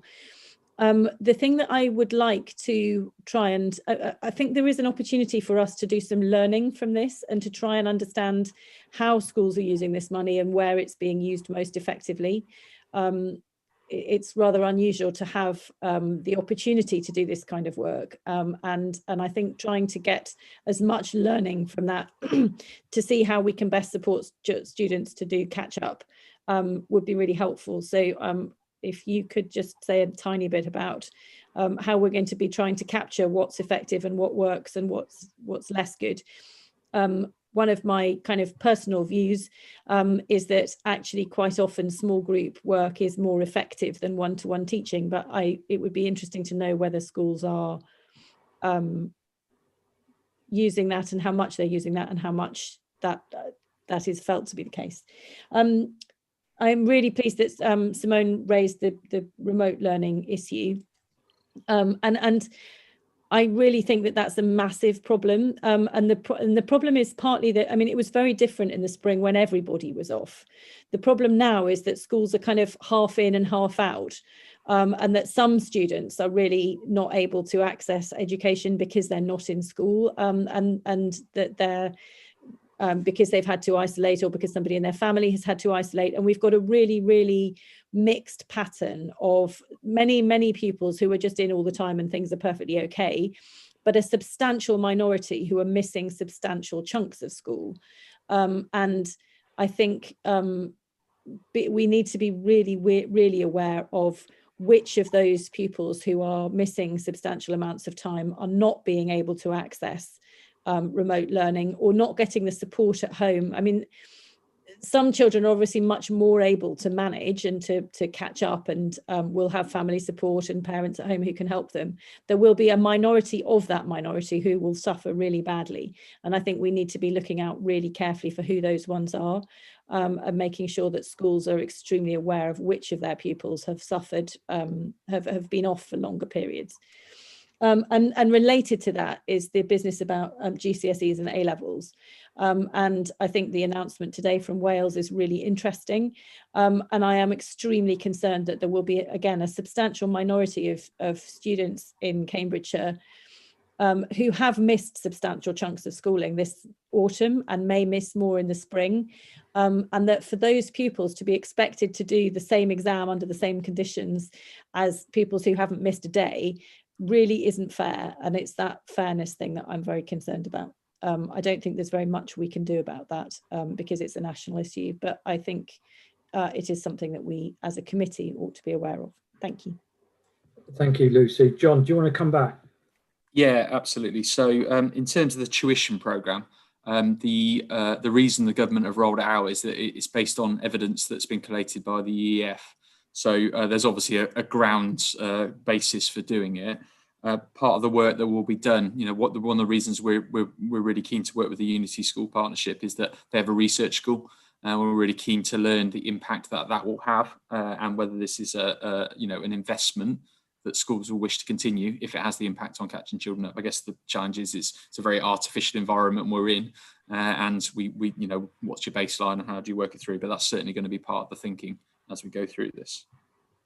In terms of remote learning, completely agree. There's going to be a real, it's a real mix. One of the things, it's worth emphasising, it's not necessarily the deprivation that's going to drive those that are digitally disadvantaged. There are families with multiple children that simply don't have enough computers in the house to be able to do work. And there will be some schools that will see more bubble closures than others. And, we need to think very carefully about that. But that's where encouraging schools to get out early, find out who, we've done a survey for them to send to parents to ask who has got access, who hasn't, and then really be minded about the support that's needed has been really important.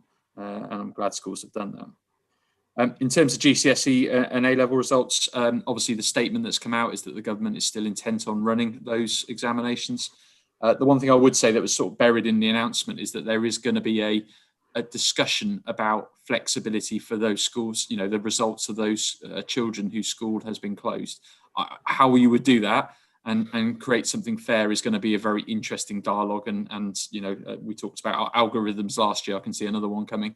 And it'd be really interesting to see how that will work its way out. Obviously, Ofqual are also looking at how exams may be altered to make them fairer. So I think there's a lot to do in that area, and taking great interest in what happened in Wales today, as you have. It will be interesting to see what the government's response is to that.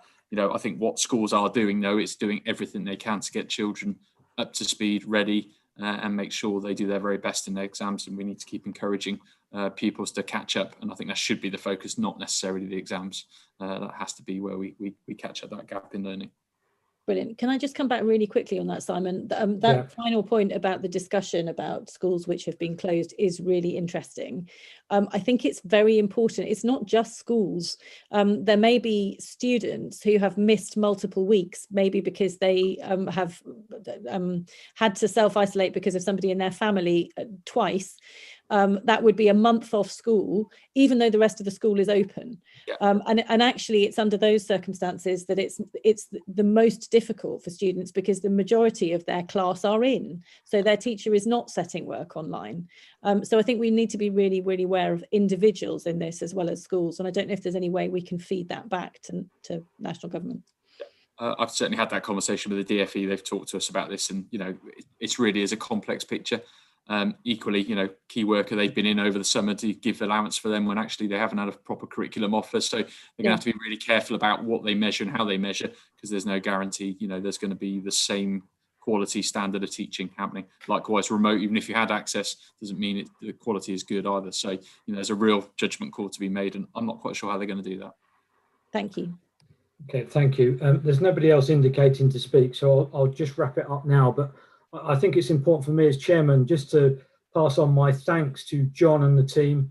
There's been some significant challenges over the last few months, but particularly in the last few weeks as well. And publicly, I just want to say on behalf of the committee, thank you very much to all our people in education, whether that's in maintained schools, nursery settings, special educational needs, or within our academy trusts. This is a real team effort here, and everybody's got the best interest of our children at heart here, really, and just thank you very much. So we'll move to the recommendations, which is really just a note and comment, which is what we've done. So we'll take that as carried. We'll now move on to agenda item number 7. So the dedicated schools grant and schools budgets, which will be introduced by John, Lewis and Martin Wade. The published papers for the meeting included a presentation at Appendix 1, and John and Martin may use one or two of these slides as they introduce support and respond to questions. Please be aware that officers have today added an additional recommendation to that contained in the original report. That is to approve the submission of a disapplication request to the Secretary of State for Education for a transfer of funding of 1%, approximately £3.8 million, between the schools block and the high needs block of the dedicated schools grant for the 21-22 schools budget setting process. A copy of this additional recommendation was sent to committee members by email earlier today and published on the council website. So John and Martin, over to you, please. Thank you, Simon. I think if you want to... John, can I just stop you there? Peter, did you just want to, have you seen it? No, I want to make another point. Just this, could the officers refer to page numbers where they're referring to detailed text? Because dealing with 248 pages on a separate computer is not straightforward. So if they're going to speak to particular lines in their reports, would they mind giving us the page numbers, a quick guide? Thank you. Okay, over to you, John. Thanks. Thank you. Certainly will, Peter. I'm not intending going into detail. If you wanted to watch the full discussion, happily send you the link to the Schools Forum report discussion that happened last week. So just to give you an overview of the current situation, and many of you were on the committee this time last year, most of you were, this is going to be like Groundhog Day. You've heard this before, and it's a very similar situation to what we experienced last year in terms of discussion. Obviously, this is the second of a 3-year settlement from government. It's a increase in the allocated funding for education again. So over 4 billion of additional investment, which is around 10% of the overall education budget in this country. Cambridgeshire, obviously, we've had lots of discussion over the time about the challenges we face. We've received an additional £30 million into the schools block, which is a positive way forward. However, included within that is significant grant movement that were previously paid separately to schools for teachers' pay and teachers' pensions. That means that we have a net increase of about £13 million or 3.4%, which sounds still positive. It's gone up. We don't see settlements like that everywhere. But in the context of a pay award at 2.75%, it is not a positive position to be in. And in the context of everything we're going to discuss, the pressure on schools has not gone away. And real terms, school funding is not increasing at the rate you may see it necessarily advertised. In addition, we've also received an uplift in our high needs block. That has increased up to by another 8 million, which is a positive step forward. It's an 8% uplift, which is a positive step forward.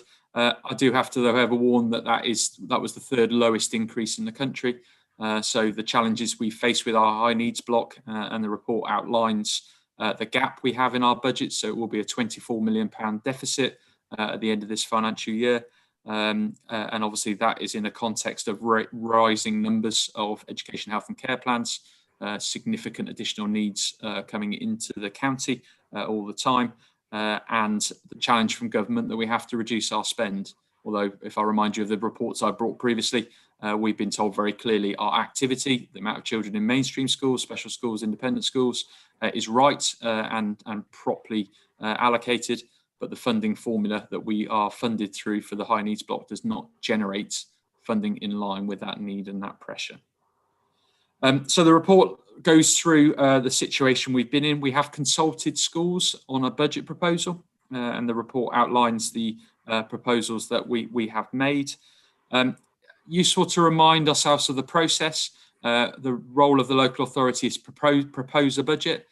We are required to consult Schools Forum, which we've done through our Schools Forum meetings, but all schools, and the local authority responsibility is to decide the final schools budget, and that's part of the process. We're engaged with you now in an iterative process through till January.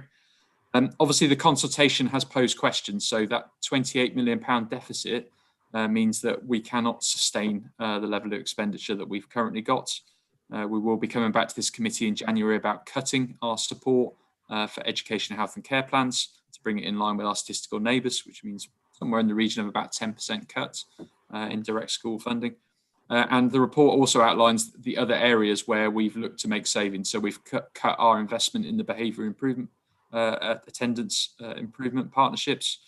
We've reduced some of our staffing structures and infrastructure to support less cost. And frankly, with all that change and all those very difficult decisions we will be making in the next 6 months, it will not have a material impact on the high needs budget deficit. Indeed, I think if we were to push all those savings through, we might about balance cash in year the high needs block budget, but certainly not look to repay. So the budget consultation has outlined some scenarios. That was no transfer from the schools budget to the high needs budget. Obviously, recognising the pressure that is on schools, and our schools are not well funded, and we've given you the table of where we sit with our schools budget, 146th, if I remember rightly, where we are out of 150 local authorities. We've also proposed a 0.5% transfer and a 1% transfer. Obviously, that consultation has come back and not supported a transfer through those budgets. You know, the accumulated deficit that we carry is not the local authorities' deficit anymore. They've changed the regulations. So it's very clearly it sits within the dedicated schools grant and is the responsibility of schools. However, we are financing that deficit. So we're currently paying in the region of £500,000 a year to borrow that money, or the opportunity cost that we have from not investing our reserves to support the cost of that change. So we went to Schools Forum on Friday with that proposal. Obviously, there's a range of other smaller areas in there, and you can see from the report around top slicing for maintained schools budgets, broadband. Schools Forum are happy to support us with those areas, but the proposal to move money between the schools budget and the high needs block was rejected. I think it was 13-5 from the Schools Forum members, and obviously we're coming here today to say, as a result of that, you know, we've got this ongoing financial challenge. You know, the officer's view is that we have to do something about our high needs block deficit. We cannot sustain the level that we're currently at. So obviously there's an officer recommendation, and a very difficult one for me, because, you know, my role is to support schools as well as the council, but we are without any option. You know, we've done everything we can to present objections to ministers. We've met with our MPs at the end of October to put the case across, and they are going to support us. But without a transfer, our deficit will only get larger. So happy to take questions. Obviously, that will then lead into a discussion about the recommendation around going to the Secretary of State and requesting that we override Schools Forum and transfer 1% of the schools budget to support high needs block pressures. So that's kind of where we are. Thank you. Thanks, John. Councillor Whitehead. Thank you, Chair. A couple of questions. Jonathan, picking up on what you've just said about what we might need to stop doing if we don't manage to get this transfer, would it be the case that if the transfer was agreed, I think you said something about over £3 million would move into the high needs block. Would that then mean that you wouldn't have to implement the cut in services that you just suggested? Would it cover that? Well, I guess this is where we need a conversation with this committee, because, as I said, any change transfer we make will only potentially balance the in-year position. Exactly, paying off a deficit will not impact that whatsoever. So we might substitute a cut against a transfer, but we still have the issues to deal with, which is the overall deficit that will continue to grow under the current position. So I can't say hand on heart, I think it's probably for the committee to decide rather than me, that we won't proceed with that. And certainly that's what the paper we'll be bringing you in January. But, you know, I don't see we have any choice but continue to make further savings on the high needs block. So I've got a different question which isn't on that. So Simon, do you want to see if there are other questions about the deficit? Yeah, and then Joan, I'll come back with my other question. Just hang tight a second, Joan. Martin, do you want to come in? Yeah, I was just going to say, following up from John, and the other thing to remember about the block transfer is it's for 1 year only. This has to be approved on an annual basis. So eventually we need to get that kind of that underlying budget to be in a balanced position and on an ongoing basis. And the reality is, you know, this is almost deja vu. You know, we had the same conversation last year and the year before. Yeah, exactly. And the deficit's just got bigger and bigger, and it's we all know the difficulties, and it's difficult for everybody. Tricky for Schools Forum, it's tricky for officers, and it's tricky for members, really. And that's the point that John and I tried to get through to the 4 MPs that I sat in the room with and discussed this. You know, it seems to me that the argument's quite clear, really. It's just there's not enough funding to go round. That's the simple answer to it all, really. I guess we've got to decide on the recommendations, and you know, even if we do approve the second recommendation to transfer the 1% across, you know, that's not guaranteed, is it? So That's for us to debate now, I guess. Joan, I haven't got anybody else who wants to come in at the moment. Do you want to come back? Yes, my other question was about page 125, about definition of small schools. Because we know that this is an issue to do with the funding formula. And it seems to me, I may be wrong, that there seem to be two links to a definition. One is it's the number of pupils, but then the other seems to be about distance. And I'm not quite sure how that works out. Is the sparsity factor different from a small school? And therefore, how do our small schools come into this? I mean, I think we have some with meet the pupil with small numbers, but do they not meet the distance threshold? Sorry, just some clarification on that slide would be helpful. Thank you. Yeah, that's exactly right, Jane. So it's not actually a small school factor, it's a sparsity factor that is in the formula. So to be able to qualify for it, small primary schools have to be under 150 pupils and also be within the 2-mile distance criteria. So when I had a look, there are 57 what we would consider small schools, i.e. under 150 pupils, but actually only 17 of those actually qualify for the sparsity funding because of that distance criteria. So that's where it's a real issue for our small schools. Is that something we can challenge? Potentially, and there is in some local authorities, they have challenged it in terms of distance criteria. So it's not as the crow flies, it's road distances. But actually for us, I think that would make very little distance for the majority of schools. I think it's a more a fundamental issue in terms of small schools and not adequately recognised in terms of the funding formula more generally, especially with the introduction of the minimum per pupil levels and how that again impacts directly on small schools. Mm-hmm. I mean, sorry, I can just come back to something. I think it's when we're following the motion from council, we are going to make representations to the DFE about the issue of small schools. And it does seem to me there are a number of layers. And one is about the definition and including this kind of sparsity factor. But also, as you say, about the fact that the funding formula doesn't help small schools. So I hope we'll be able to make a representation on a number of levels and maybe challenging this idea about the sparsity factor, which you need on top of the number of pupils that you've got. Thank you, Chair. Thanks, Joan. Lucy, would you like to come in? Yeah, thank you. I'm just going to, I've got some questions of clarity, and I'm sorry if I should have found this in the papers. Clearly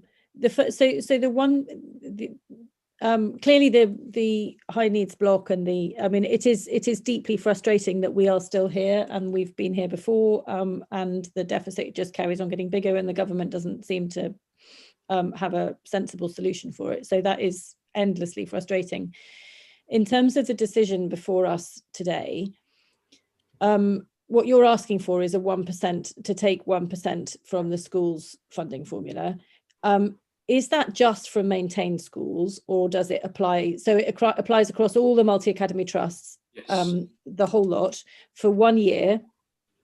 And if we did that for this 1 year, that would then mean that we potentially didn't have to make the cut for 1 year, but in the long term, it doesn't solve the problem. I think, Lucy, we would still have to make the cut on funding this year. I don't think we've got a choice. How can we continue to sustain a £28 million deficit? We need to do whatever we can to close that gap. And I think it would be remiss of us just to take a 1 year benefit when actually it could be, this is a long-term issue. And ultimately, if you read the definition on page 133, it's very clear in there that, the deficit does sit with schools ultimately, not the local authority. So, it's got to be dealt with. And I think we're just putting off the inevitable otherwise. Unless the government was to pay off deficits and work it through, we might have a different dialogue. But I'm not hopeful. We're not in a good economic position to have that debate right now. So just to carry on with that's very helpful. Thank you. The one, if government did allow us to overrule the schools forum and take a 1% cut off schools budgets, given what you've just said about the pay increase and the uplift, what we would actually be saying is that schools' budgets would be less this year than last year, because all of the money that they've got is effectively, all of what looks like an increase is effectively going out either to the high needs block or to their pay increases. It will be a real terms cut on schools if we try to look at it that way. You know, it won't necessarily work like that because the formula is a bit more complicated than that, but in headline figures, yes. Yeah, thank you. That's admirably clear, if extremely depressing. Thank you. I do try. Thanks. Anybody else got any questions or would like to make comment? Okay, well, let's move to the recommendations then. Can you? Oh, sorry, Peter Downs. Would you like to come in, Peter? Just a last quick question for John. You mentioned 1%. There is a 0.5% option. Would that be worth doing, or is it not worth bothering about? It's worth considering. You know, it's an option we put across. Obviously, we're looking at the bigger picture. Anything would be a benefit because it would start to repay it. So it's definitely an option that's available to you. You know, the decision is not, you know, we're asking you to recommend it. I think we need to go through an iteration now with Schools Forum. We've got a bit of to and fro, and I think we need to do some representation through our MPs through this, which is what we've agreed to do. So we could bring back, Peter, that to the next meeting and consider that if you want to do that. So I'm kind of looking at a decision in principle. Obviously, we're making the disapplication request. So if we went for a figure, we can't go up, but we could certainly go down. I think, Martin, is that correct? Or do we have to do something? We're allowed to push it down. We can't push it up. So we've gone for the highest figure with a view that you could review and come back to it. And equally, we could withdraw our request as well. That is something we can do later in the process. But the deadline is the middle of November, and we have to make a decision for that. Right. Yes. I just thought that 0.5 might not be too punitive for the schools and be a small move in the right direction for the point of view of the high needs budget, high needs settlement. Yeah. Thank you. Okay. Thank you. Thank you. Joan, you've got your hand back up. Did you want to come back in? Yeah, sorry. It was just the point that Jonathan made about the fact that we are, as he said, servicing this debt. I mean, surely if it's not our debt, but it's a debt of the school, should we not be passing on the cost of servicing it to them? Or at least suggest that they should take it on? Well, we're not allowed to do that, Joan. What a shame. What we have done, though, is we have written to the DFE 3 times now to request that they forward fund the advances to money, give us a loan, essentially.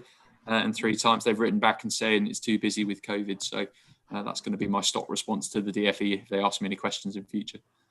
Thank you. Okay, there's still quite a bit of time to discuss this, but as John said, it's getting that deadline in November really that we need to think about. So members, I'm going to go to the recommendations. You've got them in front of you. I'll take them on block. If anybody's against them, would you like to raise your hand there, and then we'll go for a formal vote? But if we've got the general unanimous decision that we're all in support of the recommendations, we'll proceed accordingly. I can't see anybody. Lucy. Okay, let's go to the vote then. You want to speak? Simon, I just want to abstain. I can't cope with it. Okay, well, let me do it formally then, so we've got absolute clarity for John. Okay, so Councillor Ambrose Smith, you for or against? For. Downs? I think I'll abstain too. Councillor Every? For. Councillor Hay? For. Councillor Hoy? For. Councillor Netsinger? Abstain. Councillor Simon Taylor? For. Councillor Whitehead? For. Councillor Wisson?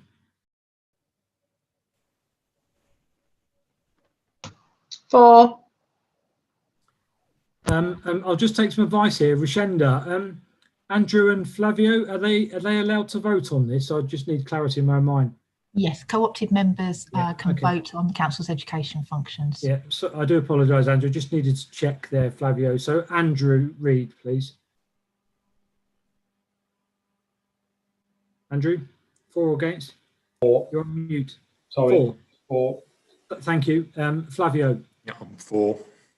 and myself 4. So that's a majority. Thank you very much, members. I know it's now 10 to 4. We're moving on to the last item, which is the early help paper. Is everybody happy to continue at the moment? I am as chair. Is everybody happy to continue?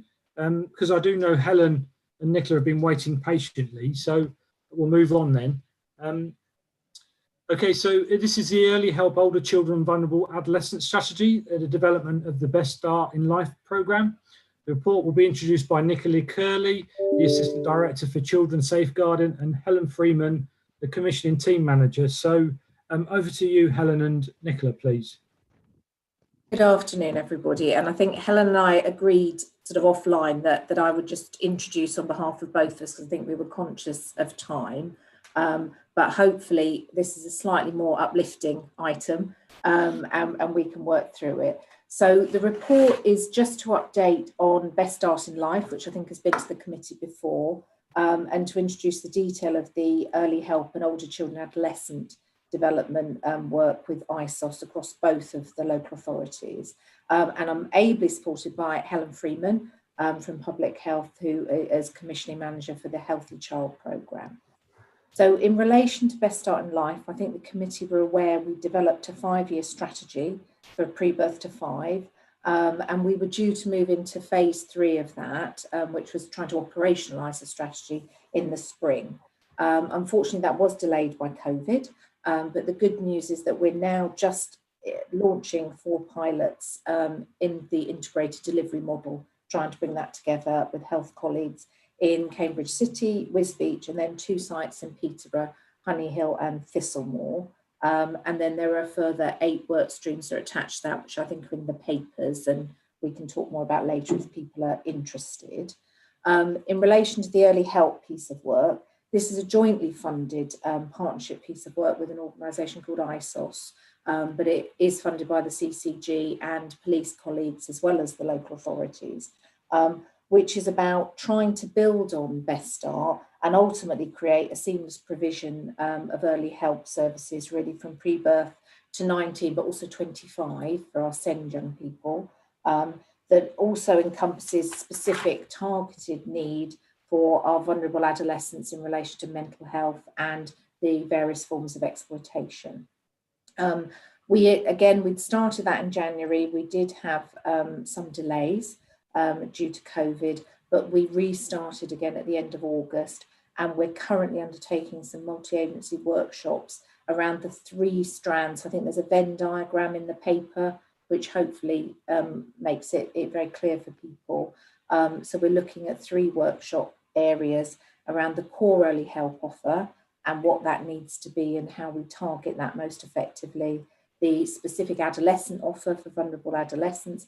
And when we say adolescents, I am talking 9, 10 upwards, and then what the mental health offer should be in relation to them as well. The plan is to have clear recommendations around strategy and implementation for the Early Help Strategic Board that Wendy chairs in the new year. And I think we're very excited actually, and staff are very excited to be doing something that isn't about COVID.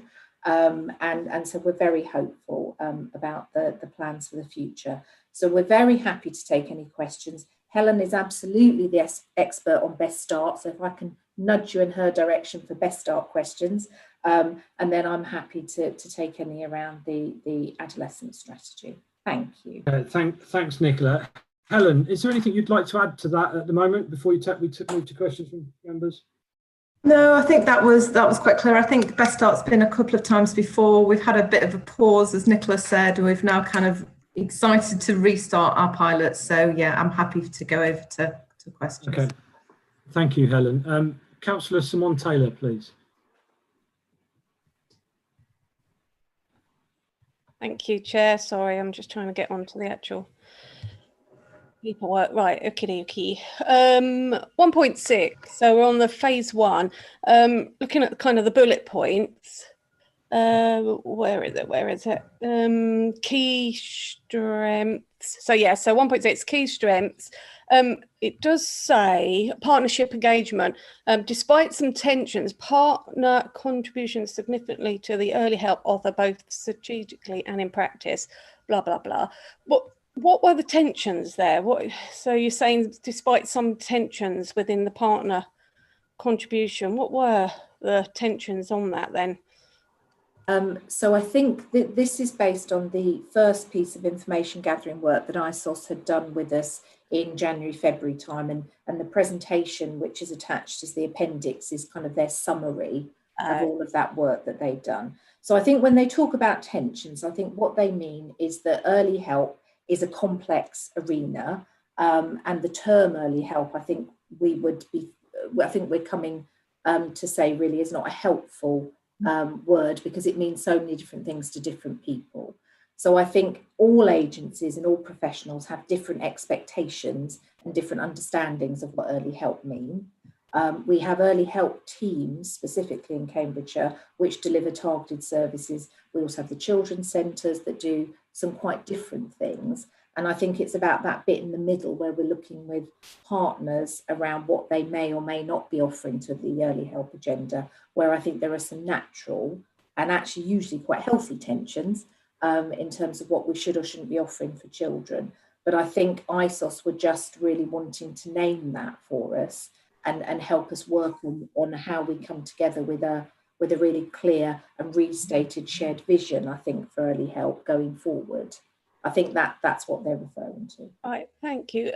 Just on that same bit, then you've got the innovation. It's Cambridgeshire and Peterborough have demonstrated the ability to innovate in response to emerging needs. Well, could you explain what it may well be in the other bits, and I may have missed it. What is the SAFE programme? So SAFE, so the SAFE team. So the SAFE team is actually specifically in relation to children likely to suffer serious youth violence or criminal exploitation.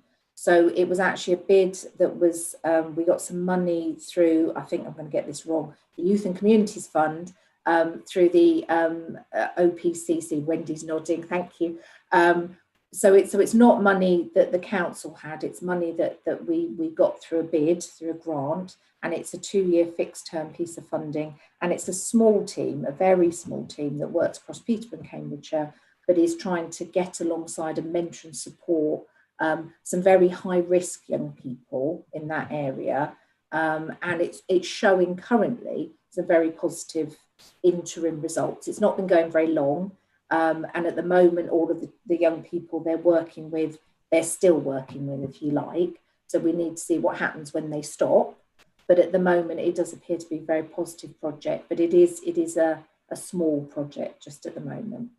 So thank you. So that's within the Best Start in Life. So after 2 years, there won't be any funding for that particular. So the SAFE project is actually sort of sat more in our youth offending service area, and currently it's funded to June 2021, and there are discussions underway about how and what funding can continue after that point. But yes, just at the minute it's funded up to the middle of next year. Thank you. I'll just come in here because Wendy and myself were in a meeting yesterday just discussing it with Anna Jack actually, and it's a very positive programme. Some really good results here. But there's what we do after the programme as well, the outcomes after the programme that we were discussing about. But it's very positive, tackling some of the really at-risk young people really. So it's good. It's a good piece of work, and we're very grateful for the funding from the OPCC. I guess is can they continue it? That would be my question to them really, because it is positive. So yeah, thank you. Sorry, Nicola. Lucy, would you like to come in? Thank you. I agree. I think this is a very good piece of work and it's very interesting. And I think that the kind of outside methodology is quite helpful. I'm a bit concerned by the fact that the first of your sub-questions, does the fact that Cambridgeshire and Peterborough operate different models of early help cause difficulties, is kind of asking for a particular answer. And in your organisational thing, that appears quite early on. I think we need to be very aware of the fact that Cambridgeshire is a very different geographic area from Peterborough, and that it may well be appropriate to have different models of delivery. So I hope that that's something that is being taken into account quite seriously, because I really don't think that actually, I mean, I think that there may well be, it may be appropriate to have different models within Cambridgeshire as well, because there are many different types of areas, and that what's appropriate in Cambridge City may well not be the same as what's needed in some parts of South Cambridgeshire, where there are a lot of small villages, that you do actually have to do things differently.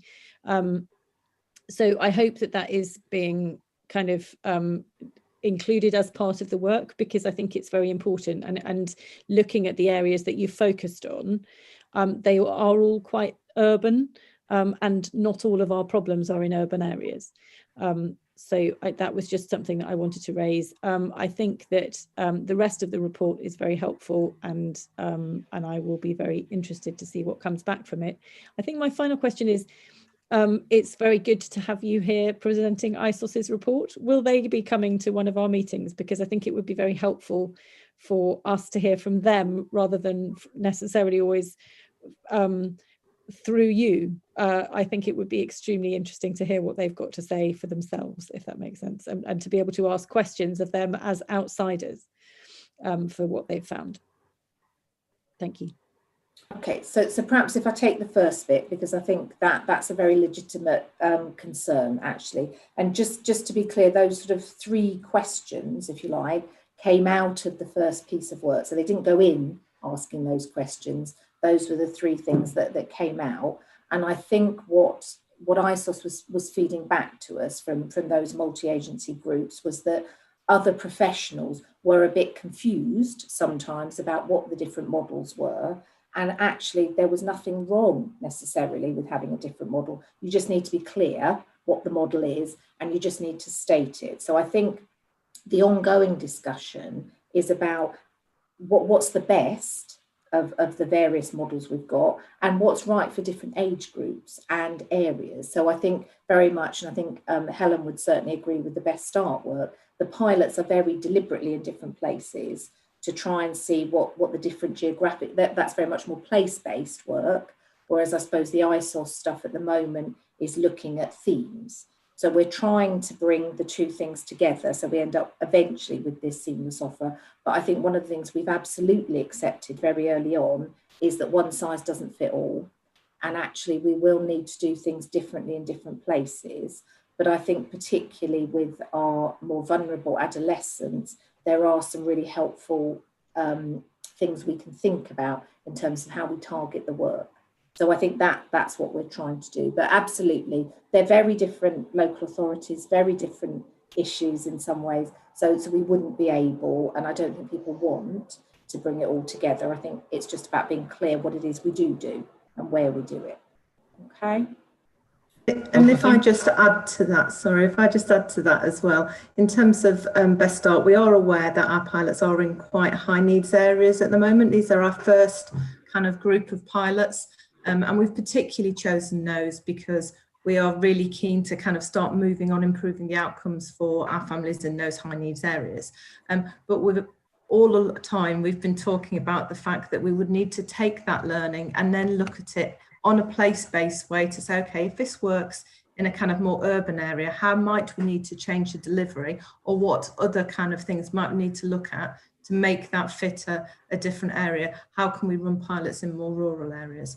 And so we might be the case that we have various systems that are common across Cambridgeshire and Peterborough, different kind of ways of working, but then how we implement those, how we deliver those, which partners we use, what kind of community kind of take on that we'll be able to kind of bring into it, that would be different in different places. So it's about how we can kind of work together as a consistent whole, but then look at how the delivery fits those areas. And that's kind of that juggling act we're doing to make it fit.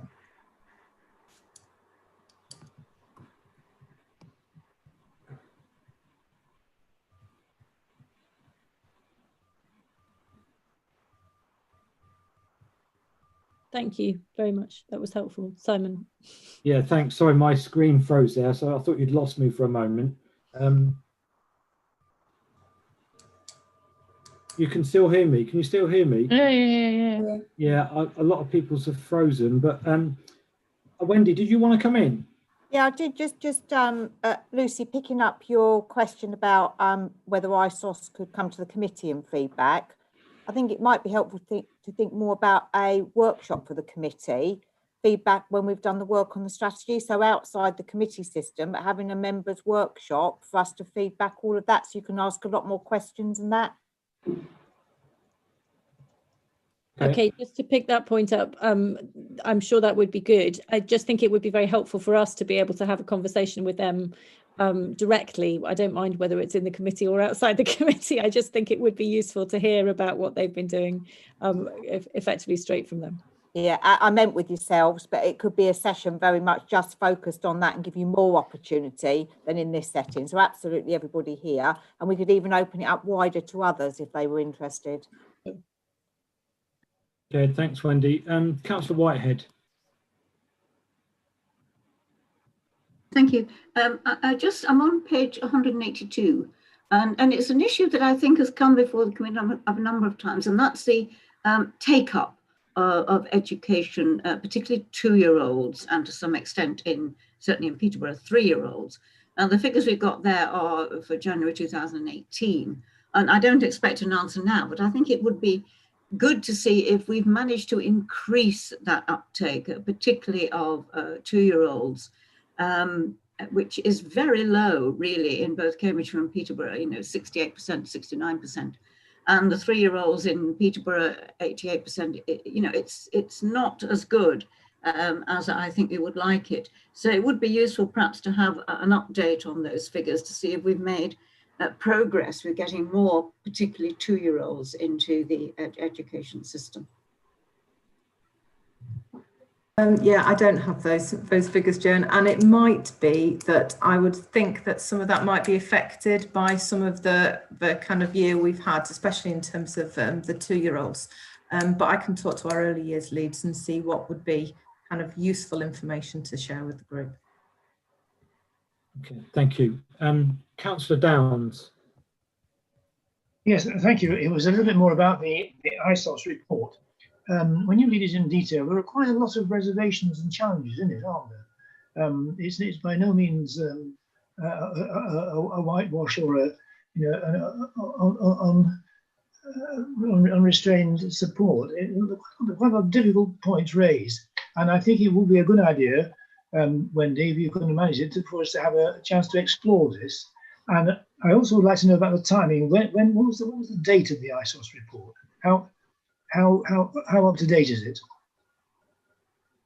So if I pick that up on behalf of Wendy. So the initial report was done. I think the plan was around March time, and then it was delayed because of COVID. So I think it had a little bit of updating and tweaking, and was finalised around August time. I think very genuinely, what we're trying to do is to think about some very, very difficult questions that actually no local authority has got cracked at all. And there are various different models around the country. Some of them work better than others, but they've all got their pros and cons. And it's about one of the reasons we've engaged ISOS is to give us some challenge, to think about what can we do. How can we do it better? There's some excellent bits of work. So the SAFE team is a really good example of something that's already, we think, working well. And we've got other examples around both local authorities. But actually, we need to bring it together so that we have a service that works for all of our children and our families. And you can get a universal offer when you need it. You can get a universal plus offer when you need it, no money. But then we can actually work through and target our early intervention, as opposed perhaps to early help, if you like, to those young people, the older children who are starting to become disaffected at school, who are starting to get into issues with self-harming, with knife crime, with these kinds of things, and think about how we can address those issues much earlier down the line so that we can then reduce the pressure on specialist services and improve outcomes for children, you know, much better. I mean, we all know that the more we can do earlier on preventatively, the better for children, their outcomes. So it was meant to be quite challenging, and we know we don't do everything right at the minute. We just want to try and bring services together and improve things. We have got a lot of resource. We're very fortunate, we're very grateful. We have a lot of resource in Cambridgeshire, but it's could we be directing it more effectively? Could we be meeting children's needs better?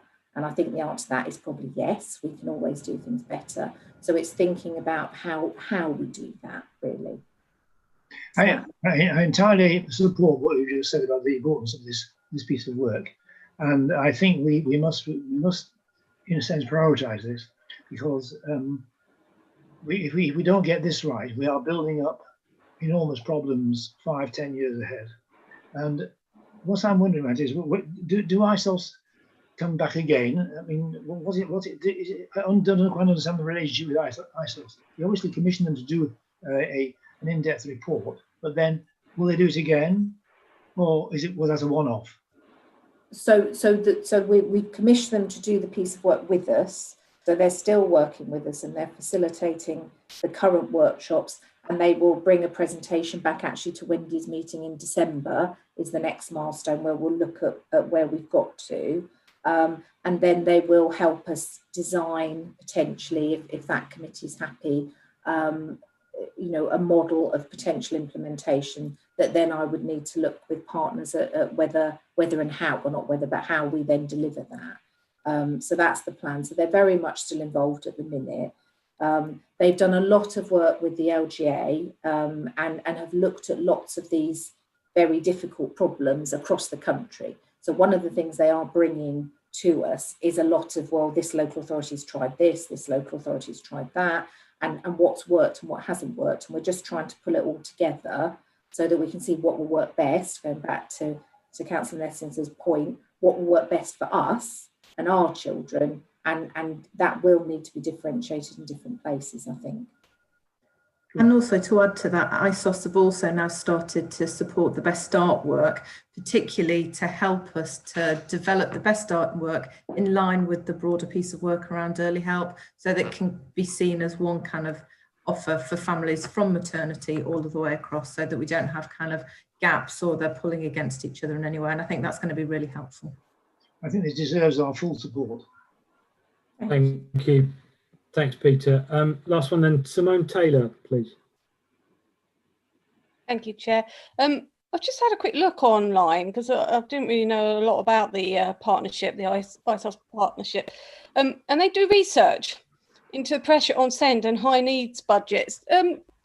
Do we employ them in that as well, or is there anything we can use in their partnerships that they've already used in other councils? Maybe to John.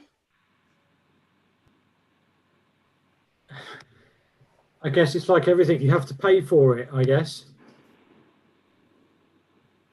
Can I pick that one up very briefly? Quite a lot of that research was done for the LGA, I think, and there are some really superb reports which are publicly available on the LGA website.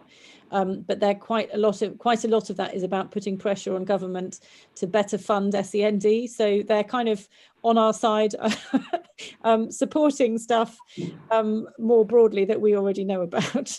Oh, right. That's good to know. So it's something that they've already researched and that they're using on behalf. Their reports are really good. Thank you. Okay, thanks. Julie, I've just got your message. I think your computer's about to restart, so we may lose you. So just if you have to disappear and then try and come back in, I understand. Could you just take your hands down, please? So Wendy, please, if you can come in. I don't know who's got their hands up now.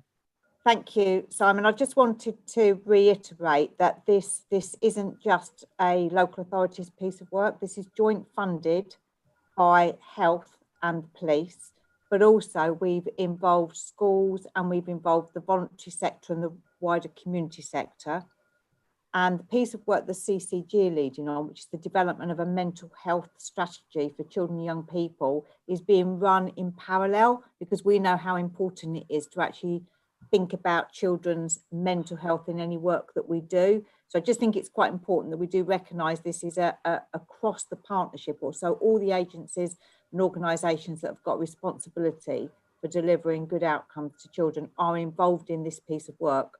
And that's why it's been really valuable to have ISOS, because there will be tensions in terms of the priorities of different agencies. So I think that's quite important for you to take that on board. Okay, thank you, Wendy. Members, we'll move to the recommendations. I get a sense that we're all in support of this. My only question, maybe Wendy, if you can answer it, is how do we monitor this going forward as a committee? You know, I mean, obviously there's lots of good ideas here and lots of phases that we've got to go through, but how do we as members keep our eye on the ball, so to speak? So hopefully by the fact that I always recommend that we feed back to this board, as I did with the Best Start in Life, we would do the same with the development of the strategy. So I chair an early help partnership board, of which there's a number of strands of work, and at certain stages in ISOS's work, they'll bring it to the partnership board and then we book it back into the committee. But as I mentioned to Lucy, that I'm, very happy to think about a border workshop, because there will be a lot of work having been done in the last year that we could do, as well as actually having scrutiny of the actual end product, if you like. Okay, brilliant. Thanks, Wendy. I am getting a little bit worried here because my computer keeps freezing. So let's go to the recommendations. Is anybody against the recommendations? I get a general sense that it's a good piece of work and we're all in favour. If anybody's got any objections, could you raise your blue hands? Okay, I'll take that as carried as unanimous. Finally, Helen, it's good to see you. Thank you very much for all your work. And Nicola, as always, thanks very much. Thank you. Okay, members, we'll move on to the final piece, which is the agenda training plan, item 9, and the committee agenda and appointments. Rashenda, could you just let us know if there's any changes to the published agenda plan, please? Thank you, Chair. Yes, there's only one change to the published plan, which is a report on the Regional Adoption Agency, which will come to the December meeting. Okay, thank you. And we're just being asked to note the training plan and the committee appointments. Anybody got any comments on those? Okay, so it's now 20 past 4. Thank you very much. I'll declare this meeting closed. We'll next see you all on Tuesday, the 1st of December. So stay safe and hopefully we'll see you soon. Thank you.